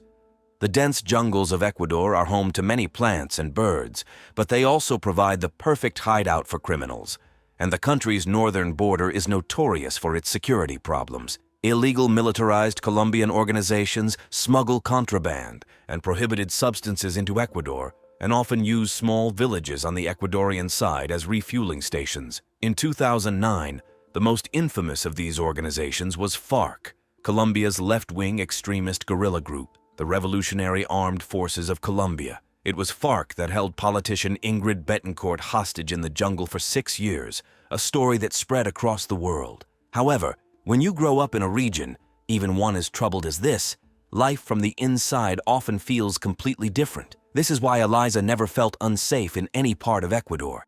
And it was precisely for this reason that she suspected nothing when a man called her, explaining that he was from her hometown and, as an official, wanted to launch a new bird research project in another city near the Colombian border. Eliza agreed to meet him to discuss the details, as long as he sent a driver to pick her up. They settled on that arrangement. On Saturday, October 17, 2009, one of Eliza's brothers dropped her off at the meeting spot with the driver of an Isuzu Trooper. Eliza got into the SUV, but before doing so, she asked her brother to write down the vehicle's license plate number just in case. At first, everything seemed normal. The driver was calm and friendly, but an hour into the drive, he picked up 2 strangers, claiming they needed a ride. In reality, they had other plans. The men pressed the barrel of a gun to Eliza's neck and demanded that she stay quiet. The strangers were driving Eliza to an unknown destination, but her family in Quito had no idea. The last they'd heard was that she was heading to a meeting about tropical birds. When she didn't return to the city as expected and failed to call, they became worried. Even then, they didn't think the worst, assuming instead that a mudslide, a fairly common occurrence in Ecuador, might have delayed her. At the time, Eliza's father, James, was in San Francisco attending an environmental conference. The family didn't want to alarm him, but after 2 days of growing panic, they sent him a message. On Monday, October 19, 2009, 2 days after Eliza's disappearance, her mother, Alicia, received a call from a stranger.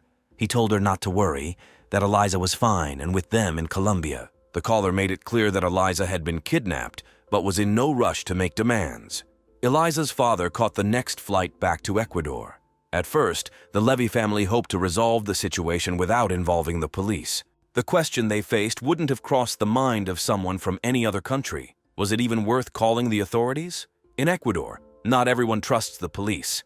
Even in the case of a serious crime like kidnapping, some Ecuadorians try to solve the problem on their own. But there was another option. Ecuador's police force has an elite unit specifically for dealing with kidnappings known as UNAS. This unit, made up of 100 specially trained agents, is tasked with tracking down kidnappers and helping families through the harrowing ordeal of a loved one being abducted. They assist with negotiations, ransom discussions, and, when possible, organize rescue operations. The Levy family contacted UNAS. It's worth noting that while kidnapping an American in Ecuador is not unheard of, it is usually a less dangerous scenario, where a tourist is held in a taxi for a few hours and forced to withdraw cash from an ATM. This time, however, the situation was far more serious.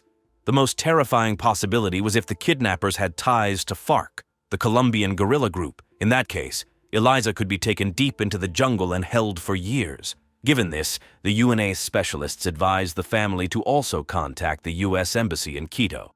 On the morning of Wednesday, October 21st, 4 days after the kidnapping, FBI agents, UNAS officers, and other agents arrived at the Levy home. They promised to try to track down the kidnappers, but they emphasized that the most critical and delicate task in securing Eliza's release would be communication with the criminals. The leader of the kidnappers had left Eliza's mother with a phone number, but who would have the courage to call him? The agents decided that Eliza's father, James Levy, who was known by the Spanish version of his name, Jamie, was capable of handling the delicate task of communicating with the kidnappers. With the agent's guidance, of course. They handed him a sheet with potential phrases the kidnappers might use and how he should respond. After a brief briefing, James made the call to the leader of the kidnapping gang. He had to ask his wife to leave the room to avoid breaking down in front of her. The conversation lasted 4.5 minutes, and the kidnappers didn't allow James to speak with his daughter, claiming she wasn't with them. However, the most important information they gave him was that Eliza had been kidnapped for ransom, and they would later reveal the amount. James held himself together remarkably well during the call, but that evening, after the agents left, he locked himself in his office with a bottle of whiskey and broke down in tears. He was overwhelmed with guilt, blaming himself for what had happened. For years, he had worked with various organizations and groups on both sides of the Ecuador-Colombia border, and he had arrogantly believed that his family was safe from harm. At the same time, Eliza was being held in a remote area of Ecuador, less than 200 miles from her family. She had no way of knowing that they were fighting for her release. All she knew was that the past few days had been the most painful, disorienting, and terrifying of her life. After the strangers jumped into the SUV, they pressed a gun to her neck and promised that nothing would happen to her as long as she behaved sensibly. They threw a towel over her head, cuffed her hands, and gagged her. Then they dragged her from the front passenger seat to the back, laying her on the floor. One of the men moved to the front while another stayed in the back to guard her. Eliza didn't even think about resisting. Everything had happened so fast that she hadn't fully realized she had been kidnapped. It felt like a dream, but it was a nightmare she couldn't wake from. They drove off-road for over an hour, bouncing along rough terrain. Then, the vehicle came to a sudden stop. The door opened. She heard someone approach. A man told her to get out and walk with them. Eliza recognized his voice. It was the man who had arranged the meeting about tropical birds. They led her somewhere to what she sensed was an even more dangerous and isolated place. From the moment she fell into the hands of her captors, Eliza resolved to remain calm and alert. She knew that one wrong move could cost her life. When the captors finally removed the blanket from her head, Eliza saw that they were heavily armed, their faces concealed by ski masks. They told her they were part of a paramilitary group and that the threat extended not only to her, but also to her family in Quito. They claimed they had stationed people around her family's home and warned that if she made any foolish moves, her family would suffer. The men asked if she had a GPS chip implanted under her skin, a measure that wealthy individuals in Latin America sometimes take to track their location in case of kidnapping. That's when Eliza realized that the gang believed she came from a wealthy family. She assured them this wasn't the case, but the men were convinced that her American father would pay a large ransom for her. After that, they forced her to record a message on a phone for her parents. She spoke under their direction. "Mom, Dad, I'm okay. Just do what they say and don't talk to the police." She tried to speak calmly, knowing that her mother would be terrified beyond words. The men then took her phone, watch, and tablet from her backpack, but left her with a change of clothes, a book, and something else she wouldn't remember until much later. They chained her to a tree, next to which they had hastily set up an improvised tent. Under the guidance of the agents, Eliza's father, James, negotiated with the kidnappers regarding the ransom. He knew that kidnappings were common in Ecuador, but he had always believed his family wouldn't be affected, as they didn't have the money to make them targets. However, in a country where being an American often equates to being seen as wealthy, his worst fears were confirmed when the leader of the gang valued Eliza's life at $1 million. Following the agent's instructions, James told the kidnappers that he wouldn't even consider paying a ransom until he was certain his daughter was alive. Although the criminals had forced Eliza to record a message for her parents, they never sent it. So James asked questions only Eliza could answer, such as the names of her grandmother and godfather. When they received the correct responses, the family was finally assured that Eliza was alive. The urgent issue then became how to raise the money. Despite the U.S. Embassy providing every possible support to the family, they were unable to offer the ransom. If the embassy were to pay $1 million for every kidnapped American, it would set a dangerous precedent. Essentially, the family only had their house, and the bank agreed to loan them $80,000 with the home as collateral. In desperation, James called his relatives in New York, and his brother and sister decided to give him all the money they had saved for retirement. James and his wife planned to sell the house afterward to repay their siblings. James informed the kidnapper that the maximum they could gather was $150,000, but the captors insisted the ransom should be closer to $1 million. With each conversation becoming shorter and more tense, the agents knew time was running out. They hurriedly began surveillance on known criminals in the region who could be suspects. Meanwhile, the family had no idea what Eliza had already endured or what lay ahead for her.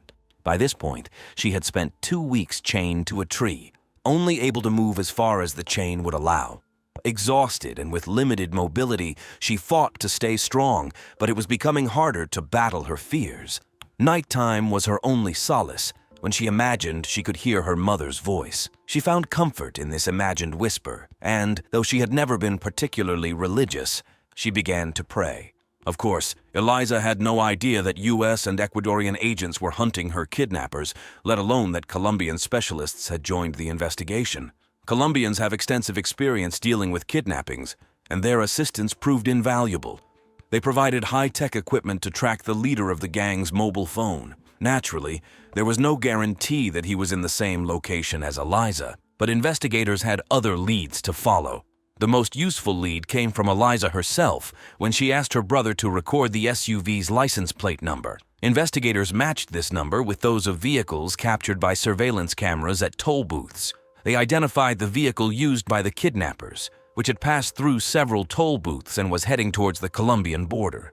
During her captivity, Eliza interacted only with the 2 guards who watched over her. The leader of the gang would come and go, staying in a cabin about 50 yards from her tent, and she rarely saw him directly.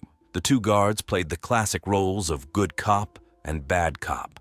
The guard Eliza privately referred to as the good guy would bring her rice and beans and assured her that she would be released soon. In contrast, the other guard, the bad guy, threatened to kill her and her family. He also menaced that he might sell her to a larger, more dangerous group. Eliza understood that he meant FARC, an even more brutal gang experienced in holding hostages. While she was terrified, she cried alone, unwilling to show weakness to her captors, especially the one who was threatening her. It took a lot of willpower, but Eliza gradually managed to overcome her fear. She daydreamed about riding her bike, feeling free. Deciding to take action, she tried to gain the favor of the good guy guard.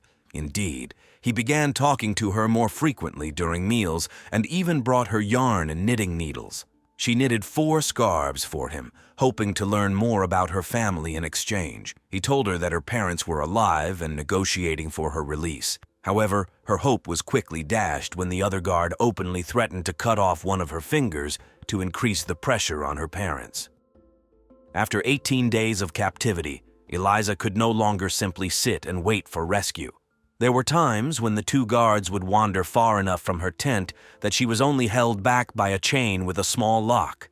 The knitting needles they had given her were too big to be of any use, but she wondered if she could find something to break the lock. Her desperation sparked creativity. The kidnappers had taken all her gadgets but left her backpack. At the bottom of the bag, she found some bobby pins. Eliza took 2 pins, bent them, and began to pick at the lock, as she had seen in movies. For the next 3 days, whenever the guards were out of sight, she worked on the lock.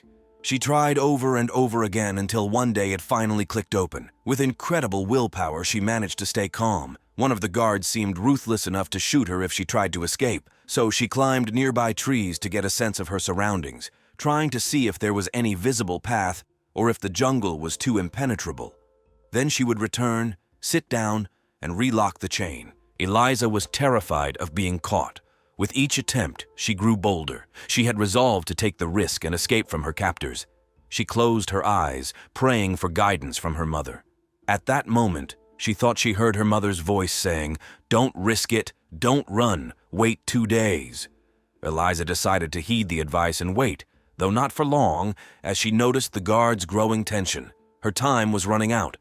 Eliza had been independent and comfortable in nature since childhood, and now she used those qualities to keep her mind occupied. She spent hours watching the trees, trying to identify the birds by their colors and songs. During the day, she reread the only book she had with her, a Colombian romance novel. But then the night would come again. The chains around her ankles prevented her from sleeping more than an hour or 2 at a time, and every rustle in the jungle could signal new danger. On the night of Saturday, November 7th, she suddenly woke up in the middle of the night and distinctly heard some sounds and saw the lights of flashlights. In the dim light, Eliza could only make out silhouettes. There were many of them, and they carried military-grade weapons. The silhouettes moved hurriedly. Eliza feared that these were FARC members. She imagined she might spend years with this group in the Colombian jungle. As the lights and shadows approached her tent, one of the men leaned in. He said something, but she couldn't hear him over her cries and pleas not to take her away. He then said that they were police officers, that they knew her father Jamie, and that they had come to rescue her. When Eliza heard her father's name, a wave of joy washed over her. She could only hope this was not a dream. The officers covered her with a bulletproof blanket and stayed with her while they conducted the operation to capture the armed kidnappers. When UNAC officers called the Levy family to inform them of Eliza's rescue, her mother, Alicia, answered the phone. Suddenly, she began to scream and jump for joy. The family describes this as the best moment of their lives, as if they could breathe freely again. They had to wait a few more hours to learn that Eliza was unharmed and safe. NAS officers brought Eliza back to Quito. Although she was eager to reunite with her family, the UNASE officials had other plans. They wanted to highlight the successful operation to rescue the hostage and encourage other families to seek police assistance without fear. To publicly showcase the moment of reunion, they held a brief press conference before introducing Eliza to her parents. After 3 weeks of anxious prayers and waiting, her family finally embraced her. As for the kidnappers, they turned out to be ordinary criminals rather than a militarized group. Eliza's testimony helped to charge the leader of the gang and the guard who had been kind to her, while the second guard managed to escape. Despite spending 3 weeks in a tiny tent, Eliza tried to maintain a positive outlook on her experience, particularly appreciating the beautiful forest that surrounded her. While no one would wish to spend 21 days in the jungle, she found it far better than being confined in a small, dark room. Her positive attitude helped her recover quickly, and she eventually became a source of strength for her family. Remarkably, just 8 weeks after returning home, Eliza embarked on a cycling trip across South America. She traveled 4,000 miles, and the local press covered her journey. She claims that the sense of freedom she experienced while cycling made the trip a healing experience for her. 1990. 31-year-old Peggy Marshall was at the peak of her career. Armed with a degree in physical therapy, she founded a geriatric clinic in Newport Beach, California. Peggy was passionate about her work, enjoying helping her elderly patients, but what she truly longed for was love. Her dream came true that same year when she met 24-year-old volleyball player Peggy Beckler. Peggy and Eric both loved sports, which became their shared passion. Just a few months after meeting, they became inseparable. They lived together in Peggy's apartment and worked together at her clinic. Eric handled the finances, while Peggy provided physical therapy services. Together they made a great team, and the business quickly grew, along with their bank account. Before this, Eric didn't have much of a career, but thanks to his girlfriend, his financial situation improved dramatically, and he enjoyed a stable and wonderful life in a great neighborhood. Soon after their magical wedding ceremony, Peggy Beckler learned that she was expecting a child. But the growing family didn't significantly change their lifestyle. The couple simply brought their daughter with them to the beach. Not long after their first child, a second arrived, and the family moved into a beautiful home they bought for $1 million.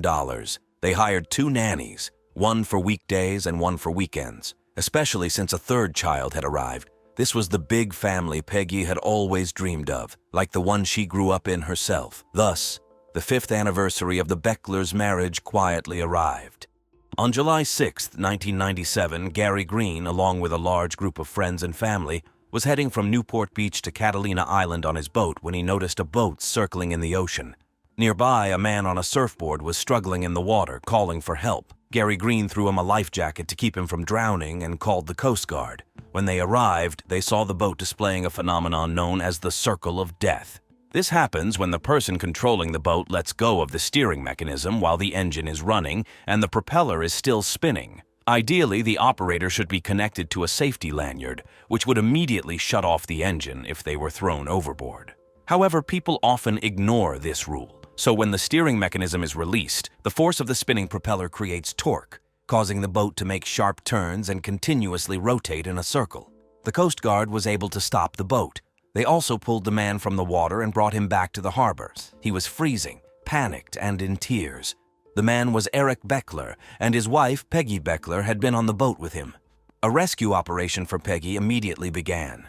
At that point, she had been in the water for less than 2 hours, and the Coast Guard was hopeful that the rescue would be successful. Peggy was an extraordinarily strong swimmer. At an early age, she was diagnosed with scoliosis and had to wear a back brace. She was only allowed to take it off while swimming, so she spent a lot of time in the water. Swimming became second nature to her. There was a very high chance that Peggy was at least keeping herself afloat while they searched for her. The key was to pinpoint her location as accurately as possible. To aid the rescue operation, the Coast Guard spoke with Eric. He was distraught, shaking, and crying, but he managed to explain that they had been celebrating Peggy's birthday and their 5th wedding anniversary that day. In the morning, he woke his wife up and announced that they were going to the beach. There, a surprise awaited her. Eric had rented a speedboat with a fairly powerful engine. However, it was easy to handle, even for beginners. The couple initially planned to swim in the harbor, but soon grew bolder and ventured farther into the ocean for some excitement. For a couple with no experience in ocean boating, renting a speedboat and heading out into the ocean was quite ambitious. But they were enjoying their time. They had a picnic, drank margaritas, and made love. Eventually, they decided to head back. Peggy was at the helm, while Eric wanted to take one more ride on a boogie board. This type of surfing involves catching a wave while lying on your stomach on a relatively small board. As they approached the harbor, they were hit by what's known as a rogue wave or a killer wave, which completely engulfed Eric. When he resurfaced, Peggy was no longer on the boat. The boat itself was circling, making it impossible to get close. He couldn't swim away either, as he was still hoping to see Peggy on the water's surface. The Coast Guard officers were slightly puzzled by the fact that the weather conditions that day were surprisingly favorable for a sea trip. There were no waves and only a light breeze. They mentioned this to Eric, but he stood by his story. The investigators didn't argue. Although there had been no reports of rogue waves, they could have gone unnoticed. The ocean is an unpredictable place. Even in calm weather, many factors, wind, currents, tides, can combine to form unexpected, sometimes deadly waves. Hours passed. Evening came. But the Coast Guard helicopters and boats continued to search for Peggy. Even Navy submarines joined the search efforts. As night fell, confidence in a successful rescue began to fade. If the current had carried her away, she could have ended up in Santa Barbara or even Mexico. Peggy Beckler was searched for relentlessly for several days, but in the end, the difficult decision was made to call off the search. The Coast Guard focused on examining the boat. First, they made sure there were no mechanical issues that could have caused the accident. Then, they tried to recreate the situation the couple had been in. All the experiments showed that no matter how the boat rocked, the person steering it should have fallen inside the boat, not into the water. There was another odd detail. A pair of sunglasses was found near the steering mechanism. If Peggy had been swept away by a wave, the glasses should have fallen overboard, along with other items which should have been in disarray, but nothing of the sort was observed. Suspicion grew, and the Coast Guard asked the Homicide Investigation Department to look into the case. It was only later that forensic experts examined the boat. However, since the Coast Guard initially treated the case as an accident, most of the evidence had been lost. Under the mattress, the investigators found a small stain that looked like blood. The amount was too small to extract DNA or even determine the blood type. They couldn't even confirm if it was human blood or from a fish. Nevertheless, this didn't stop the investigators from questioning Eric about the discovery. Eric explained that his wife was on her period, and since they had been intimate, something could have gotten on the mattress. A reasonable explanation, but the detectives weren't ready to take his word for it. The boat was treated with luminol to detect traces of blood, and they found a whole pool of blood that had been carefully cleaned. It was invisible to the naked eye. Unfortunately, too much time had passed, and it was now impossible to determine when the blood had appeared or who had cleaned it up. Besides, Eric seemed so distraught over his wife's disappearance. No one believed that he could have killed his beloved wife. Moreover, there was another theory regarding her disappearance. Peggy and Eric had been spending too much money. Eric hadn't made mortgage payments on their home for several months, and their financial situation had deteriorated. But at that moment, Peggy caught a lucky break. She was approached by representatives of another company interested in buying her clinic because it had achieved great success. Peggy was faced with a tough choice. She didn't want to sell her clinic for any amount of money, as it was her life's work. However, her husband felt differently. He wanted to get rid of all their problems and difficulties, take the money, and not work. After giving in to his persuasion, Peggy agreed to sell the business. But luckily for her, the new bosses wanted both her and her husband to stay and continue working at the clinic. This was a great solution for them, but the situation didn't last long. The new owners uncovered fraudulent schemes through which the clinic had been receiving money from insurance companies for services it hadn't provided. During the period in question, Eric had been handling the finances, but his wife, as the clinic owner, took the fall. The new owners found this unacceptable and fired both of them. But losing her job wasn't the worst part for Peggy. Her clinic had been draining money from medical insurance providers for years, and someone had to be held accountable. She was facing charges of fraud and tax evasion. These are federal charges, and theoretically she could have faced 10 to 15 years in prison. Peggy confessed all this to Eric's mother, Linda. This is why Linda was convinced that Peggy had staged her own disappearance.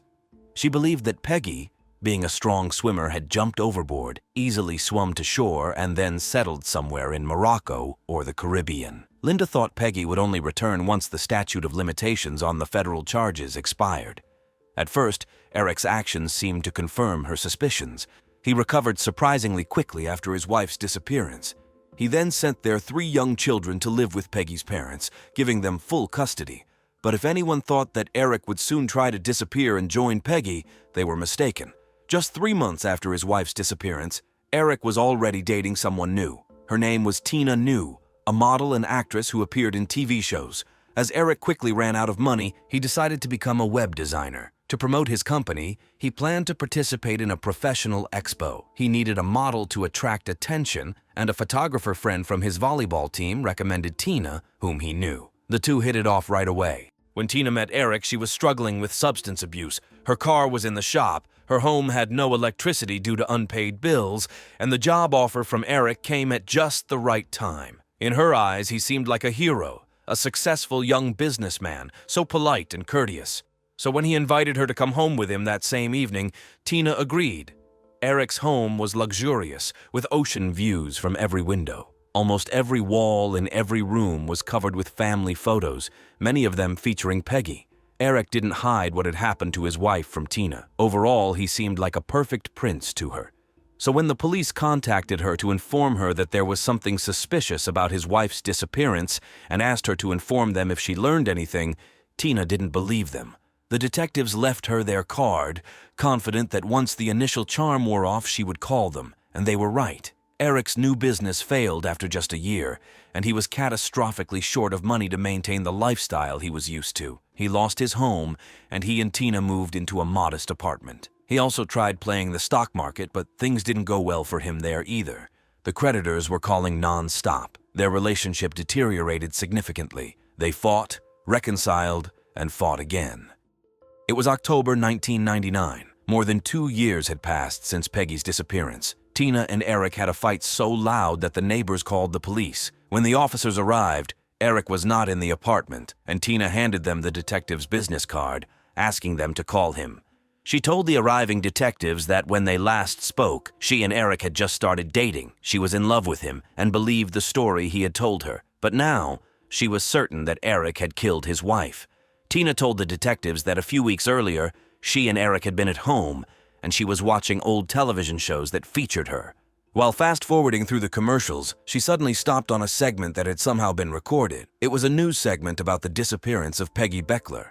The news report discussed the water current and the weather on that day, which was completely inconsistent with what Eric had told her. Tina looked at him and said, "You lied to me." The blood drained from his face. He turned pale. Eric admitted that he had seen his wife fall overboard but hadn't been able to swim to her in time. Tina asked if he couldn't or didn't want to. He replied, "I couldn't." Then he thoughtfully added, "Or maybe I didn't want to." A bad feeling began to creep over Tina, but she decided to brush the conversation aside. A couple of weeks later, Tina and Eric were relaxing at a club where they were using illegal substances. When they returned home, they were lying in bed, still not fully recovered, when Tina suddenly exclaimed, "Oh my God, you hit her in the head." She didn't even understand why she realized this so clearly. Eric even jumped. He asked, "How do you know that?" But she didn't know until he confirmed it with those words. Tina demanded to know how it all happened. It turned out that the day before the boating trip, Eric had prepared a cooler, dumbbells, trash bags, and everything needed for margaritas. Eric told Peggy that it was a surprise, so she didn't even look into the bag. They went out into the ocean. Peggy was just lying there, relaxing, sunbathing, when her husband approached her from behind and, according to him, hit her so hard that she didn't even feel it. Then the murderer folded his wife's body in half, tied her ankles, wrists, and neck together, put 2 trash bags on Peggy, and dumped her into the water with a weight of 30 kilograms. After that, he returned to the boat several kilometers closer to shore. This meant that the Coast Guard, helicopters, and submarines were all searching for Peggy in the wrong place. Tina told the police all of this, but her words weren't enough for even an arrest of Eric because she could simply be making false accusations against her ex-boyfriend. However, this wasn't the first time detectives had heard similar allegations against Eric. They had heard the same from his best friend, Kobe Laker. A few months after the boating incident, Eric's friend, Kobe Laker, went to the police with a lawyer. Kobe had already been questioned before, but now he confessed that he had lied when he told the police that the couple had a perfect relationship. Eric had repeatedly confessed to his friend that he was fed up with his wife and could no longer tolerate her. Eric considered his wife controlling and demanding. On the other hand, she was carrying the weight of the children and the business, while he just wanted to play volleyball with his friends. She brought money into the household, and he was happy to spend it. All of this Eric had shared with Kobe. One day, Eric directly asked his friend what he would think if Eric killed his wife. Allegedly, Eric was considering taking her out into the ocean and dumping her in the water in a barrel or something similar. When Kobe regained his speech, he asked if he was joking, and Eric replied, "Maybe." Kobe stated that he hadn't mentioned this before because he was scared and wanted to protect his friend. Thanks to the young man's testimony, the police officially classified the case as a homicide. But without physical evidence, including the victim's body, investigators couldn't proceed. They needed to get Eric to confess on tape. Kobe agreed to wear a recording device and meet with Eric, but he couldn't get his friend to open up. Eric remained calm and insisted that Peggy had indeed had an accident. The police had only Kobe's word against Eric's. That wasn't enough for an arrest. By the time Kobe testified, the police had long given up on the idea that Peggy had faked her disappearance to avoid fraud charges. In reality, she faced a maximum fine, not prison time, so it was unlikely she would have abandoned her beloved husband and children to hide in another country. Therefore, the police now suggested that Tina try to get Eric to talk so they could record his words and arrest him. She agreed because she was openly afraid of her boyfriend. On October 29, 1999, the police placed a listening device on the girl's back and another in her handbag. Tina and Eric met at a restaurant, with detectives positioned both inside the restaurant and outside in the parking lot. The girl was supposed to act confidently, but she was afraid that Eric would hug her and feel the device on her. Eric and Tina had a couple of cocktails, after which Tina got down to business. She told Eric that the police had come to her asking questions about Peggy's disappearance, so they needed to agree on how she would respond. The man simply replied that she hadn't been on the boat. That was all she needed to say. But that answer didn't satisfy Tina. She had always known that if anyone could get Eric to talk, it would be her. So she asked how it had come to this. Why didn't he just divorce his wife? Eric replied that he would lose money in a divorce and would never see his children again. His wife would take them away and wouldn't let him see them. But who was he fooling? Tina knew very well that as soon as Peggy disappeared, he had given custody of the children to her parents. Still, that was something. Tina continued to press. She asked how she could be sure he wouldn't do something similar to her if they continued to date, to which he replied that he would never do that again. This was not enough, but still sufficient for Eric's arrest. The detectives, of course, did not hear a confession from him because he demanded a lawyer. But when they searched him, they found a weight bench that was missing only the 15-kilogram weights. Together, they accounted for the 30 kilograms he had mentioned to Tina. The trial began. This was a unique case because the prosecution had no physical evidence of the man's crime or that Peggy was even dead. Moreover, Eric acted very cleverly, confirming that during his conversation with Tina, he meant the murder of his wife. However, he claimed that she liked bad boys and that he was trying to create that image. The prosecutor was well prepared and used all circumstantial evidence to convincingly demonstrate his version of the events of that day. Furthermore, the motive for the murder was indisputable and as old as time. Both spouses were insured for more than $2.5 million. Today, that would be the equivalent of nearly $4 million. This issue clearly concerned Eric because 3 months before Peggy's disappearance, he called her brother to inquire about the money. He wanted to know more about the policies and how the payout would work if something happened to his wife. Interestingly, a month and a half before her death, Peggy wanted to change the beneficiary of the insurance. She intended to exclude Eric so that the money would go only to the children. This indicates how little she trusted her husband in her final days. Of course, Eric did not receive the insurance payout anyway, because insurance companies are very reluctant to pay money to potential suspects. After 7 days of deliberation on February 1, 2001, Eric was found guilty of first-degree murder. He was sentenced to life imprisonment without the possibility of parole. After his wife's death, Eric did not receive the insurance money. Instead, he lost his home and income, and his new business failed. Indeed, Peggy was far more valuable to her husband alive. She was his ticket to a luxurious life, and even in the case of a divorce, he would have gained more than nothing. But evidently he did not understand that, not to mention the fact that murder itself is a terrible crime. Overall, he did not act very sensibly. No wonder his volleyball buddy said he must have had an accomplice because he was too foolish to come up with everything on his own. Not to mention that the police had no evidence, but his long tongue led to him spending the rest of his life in prison instead of playing volleyball on the beach.